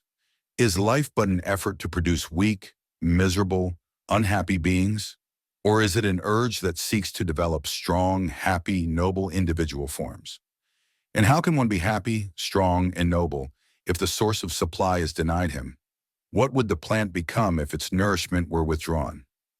And yet, in spite of all these apparent facts of nature, there are those who would have us refuse the full supply which the divine power has placed at our hand and bidden us partake thereof. These people would even deny the supply. Oh, I say to you, friends, the power that called us into being has placed in this world of ours all that is necessary to our well-being, and has implanted in our breasts the natural hunger for nourishment, physical, mental, and spiritual. This very hunger is nature's promise that there exists that which is intended to satisfy it.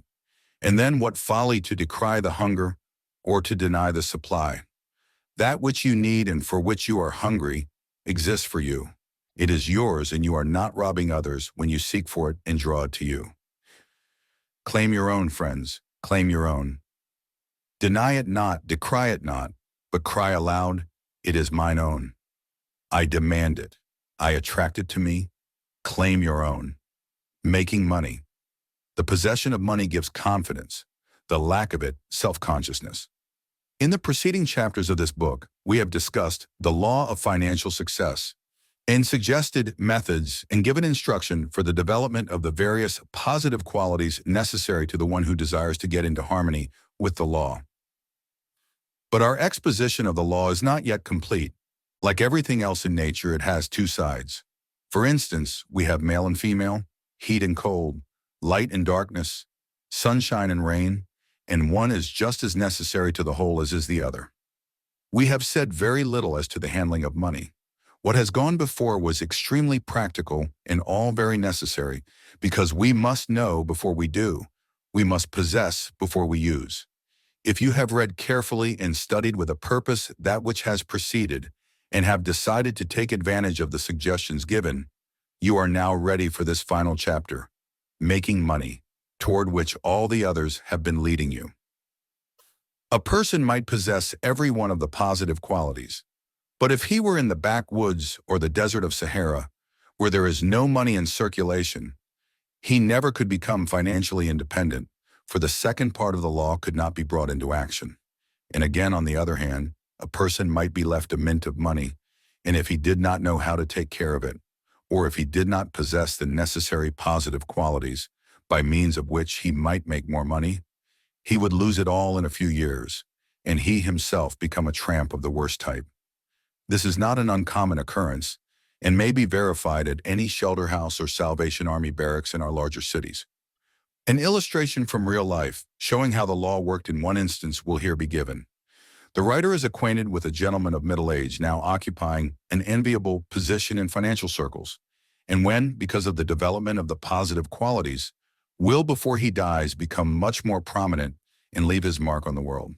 This man was born with a gold spoon in his mouth, and all during his youthful days had everything and anything a young man could want, as well as many things he did not need. In time, reverses came, and these, combined with extravagance, swept away the fortune that had been bequeathed to him. Here was a young man about 20 years of age left without a dollar and with absolutely no training in the direction of earning a living.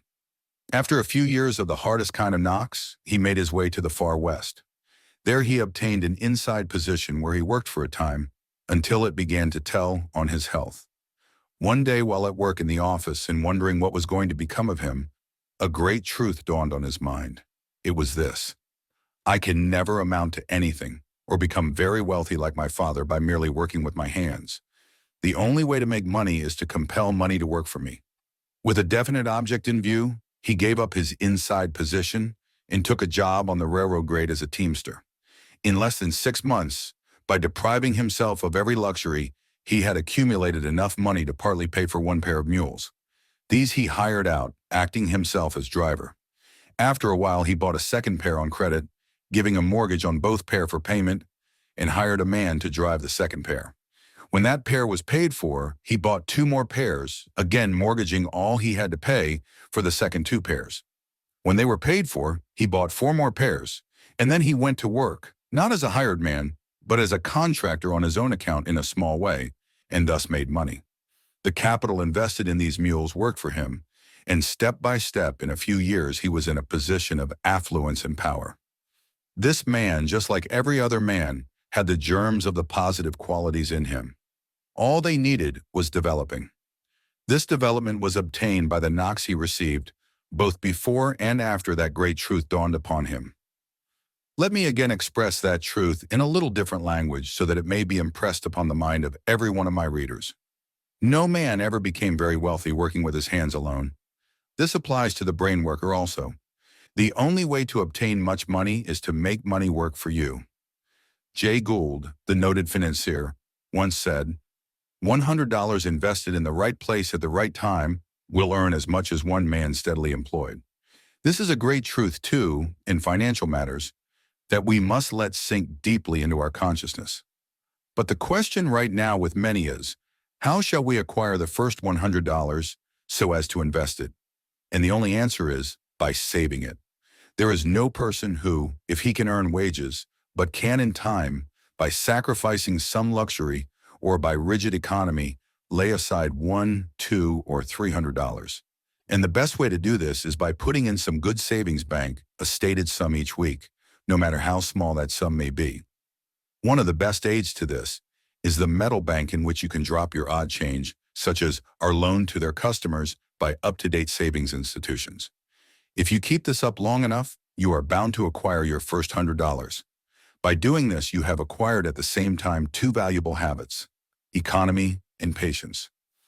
It is now necessary to place or invest this money, and more to be obtained in like manner, where it will bring back to you the largest possible returns and yet be perfectly safe.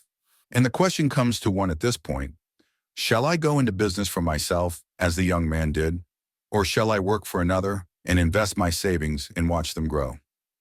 That depends. If you have developed the qualities of courage, initiative, self-confidence, and grit to a remarkable degree, and the opportunity presents itself, go into business for yourself and you will win. If not, hold on to your present position, but be always on the lookout to better yourself and increase your salary. And in the meantime, invest your surplus money in some good security.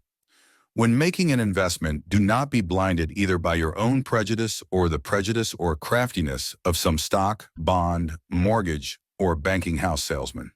Remember this, and in doing so, realize that it is a frailty of human nature and the instinct of self-preservation that makes it so, that whatever a man or firm is offering for sale at the time you approach them is the best thing for you to buy. Other investments offered by other firms may be good, but this is best for you. Realize this frailty, use your own judgment, don't knock the other fellow, and invest in what seems best to you after hearing the stories of all of them. The writer can command no language strong enough in which to express his contempt for the social parasite who obtains the money of people under false pretenses, or by making glittering promises of great wealth on short notice, without ever intending or expecting to make any returns. It matters not whether he be an absconding cashier or president of a bank, the president or representative of a noted stock or bond house, who has knowingly sold the stocks or bonds of a corporation that is watered beyond all limits, or a fake mining promoter. These men all belong in the same class. They are rascals, and their place is behind the prison bars. I shall now present, as concisely as possible, the various methods of investing money, and in an unprejudiced manner give the advantages and disadvantages of each. At the head of all investments, as regards safety of capital, stand government bonds. They are in no way attractive to the small investor because of the low rate of interest. Their principal demand is by national banks, which are compelled to buy and deposit these bonds with the United States Treasurer to protect their issue of bank bills. State bonds are considered almost as safe as government bonds, though some states have repudiated their obligations, but also pay a low rate of interest. Savings banks pay their depositors 3 and sometimes 4%. Placing money in a savings bank may be regarded as an investment, since the depositor loans his money to the banker, and he in turn uses that money to earn money for the stockholders of the bank. It would take a great many years for a man to acquire a competence or to become financially independent by merely keeping his money in a savings bank. Municipal bonds, including county, city, town, school, water, city hall, sewer, and special assessment bonds, pay from 4 to 5%. The best ones are in large demand at these low rates of interest by large estates and trustees for the investment of trust funds, the investing of which is restricted by law to securities of this character. Some municipal bonds are safer than others, depending upon the standing and character of the municipality issuing them.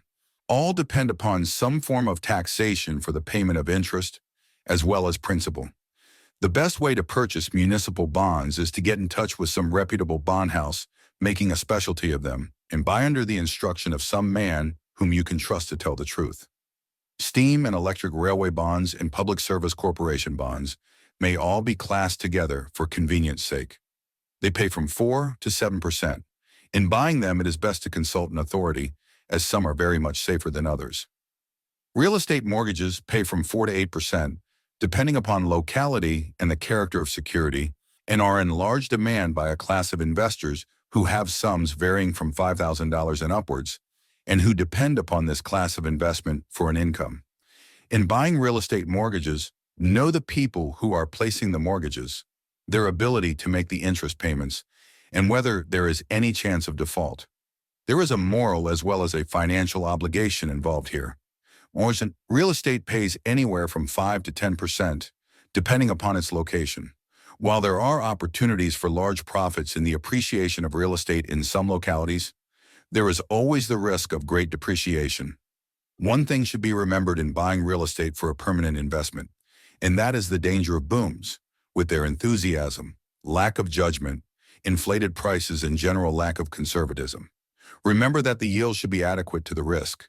See to it that the uncertainty of an income is reduced to a minimum. Industrial stocks pay from 5 to 20% and are dependent largely upon the commercial conditions of the country, the nature of the business, the amount of competition, and the character of the management. The utmost caution should be exercised in investing your savings in stocks of this character, and you must know absolutely that you are dealing with reliable, capable, and honest people. The stocks of legitimate mining companies pay from 6 to many 100% on the par value and are dependent upon the diameter and location of the property and the reliability of the men in control. There is always great danger to the small investor in putting his money into mining stocks, as he is not in a position to determine, as a rule, the intrinsic value of same. He must depend wholly upon the character and reliability of the men who are responsible for the intelligent and conscientious use of his money in the operation of a mining property. More fortunes have been made in mining than in any other of the many industries in the United States. There have also been many a poor man's and woman's hard-earned savings lost by turning over their little all to some glib-tongued promoter, while there was not at any time even a remote possibility of ever getting any return. The all-important question when investing your money is to know those with whom you are doing business. There are many meritorious propositions being handled by honest, capable men, which offer great opportunities to the small investor. And if he can but use careful judgment and discretion in determining the right persons to do business with, there is no reason why the most humble cannot acquire a competency by careful and intelligent investing. The reader may know of or learn about lots of other ways of investing money besides those presented above. If so, and they look good to you after putting the facts in each case through the mill of reason and judgment, take advantage of the opportunity. If you lose, do not be a namby-pamby and cry over spilt milk. Get busy and begin again. And even if great reverses come and everything you possess is swept away, don't sink back in despair and give up the ship. Rest a while and then go at it again harder than ever, but this time follow the law. It is no sin to go broke or even to be bankrupt. The dishonor lies in remaining so. As Josh Billings said, success don't consist in never making mistakes, but in never making the same one twice. And Ella Wheeler Wilcox writes, "'Tis easy enough to be pleasant when life flows by like a song, but the man worthwhile is the man with a smile when everything goes dead wrong." In judging any investment, it is always wise to know a few inside facts in regard to the proposition offered. The only way to find out anything is by asking questions either of yourself while you are reading the prospectus or else of the officers of the company if you do not find these questions answered somewhere in the literature. The following investors' questions are taken from a book called Financing an Enterprise by Francis Cooper, published by the Ronald Press, and will bring out the truth in regard to an investment, if anything will. Don't hesitate to ask them of anyone who wants you to invest your money with him. Nature of enterprise. 1. Is the basis of the enterprise sound? 2. Is the business or undertaking profitable elsewhere? 3. What competition or opposition will be met? 4. What peculiar advantages does it enjoy over these others? 5. Can it be conducted profitably under existing conditions? 2. Plan of organization. 1. In what state organized? 2. What is the capitalization? 3. Is the capitalization reasonable? 4. Has the stock been issued in whole or in part, and if so, what? 5. Is the stock offered for sale full paid and non-assessable? 6. Has any of the stock preferences? 7. Is any stock unissued or held in the treasury? 8. Who has stock control? Up 9. Are the rights of smaller stockholders protected? Detained 10. Are there any unusual features in charter or bylaws? 3. Present condition of enterprise. As to property. 1. What properties or rights are controlled? And 2. What is their value and how estimated? 3. Are these properties or rights owned or held under lease, license, grant, option, or otherwise? 1. 4. If owned, are titles perfect? 5. Are there any encumbrances on the properties or rights? 6. If not owned, are the holding papers in due form? 7. If not owned, are the terms of building reasonable, satisfactory, and safe? 8. In event of liquidation, what would be worth of property? As to operation. 1. What operations have been or are now carried on? 2. What have been the results?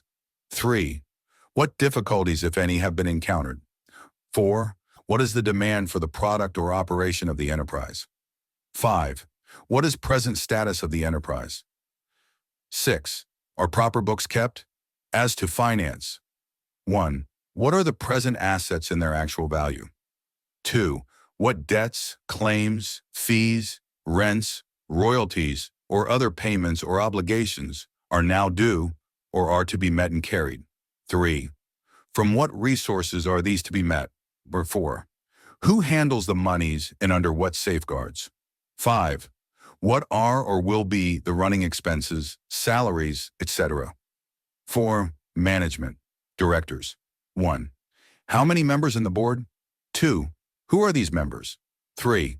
What is their past record and present business status? 4. Who are the active members of the board? 5. Who, if any, are inactive? 6. Are meetings regularly held and attended? 7. Who compose the executive committee, if any, and what are its powers? 8. Are the directors stockholders to a material? Officers. 1. Who we the officers? 2.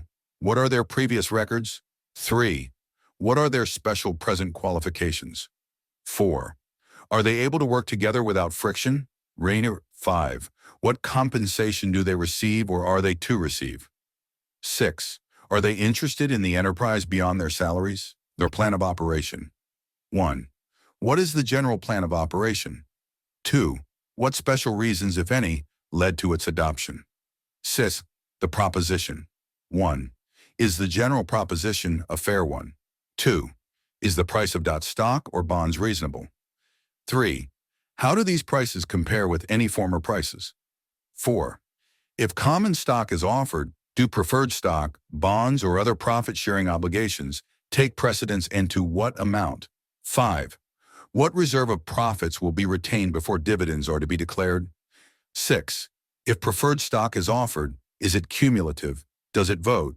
When is it redeemable? And at what price? What sinking fund provision is made for redemption? And are any peculiar provisions attached? Do any bonds or other obligations take precedence of the preferred stock? 7. If bonds are offered, what interest is paid, and when and where? Upon what property are they secured, and when and how paid? Is the trustee or trust company of repute? Under what conditions are the bonds foreclosable? When and how are they, or may they be redeemed? Are there any other securities taking precedence? And are there any peculiar provisions in deed of trust? 7. General. 1. What the previous history of the enterprise or the property or undertaking on which it is based. 2. If inventions enter prominently, what is the previous record of the inventor? 3. By whom are the statements made, and is the party making them reliable? 4. Are there any contracts or obligations, not now effective, by which the enterprise will subsequently be affected?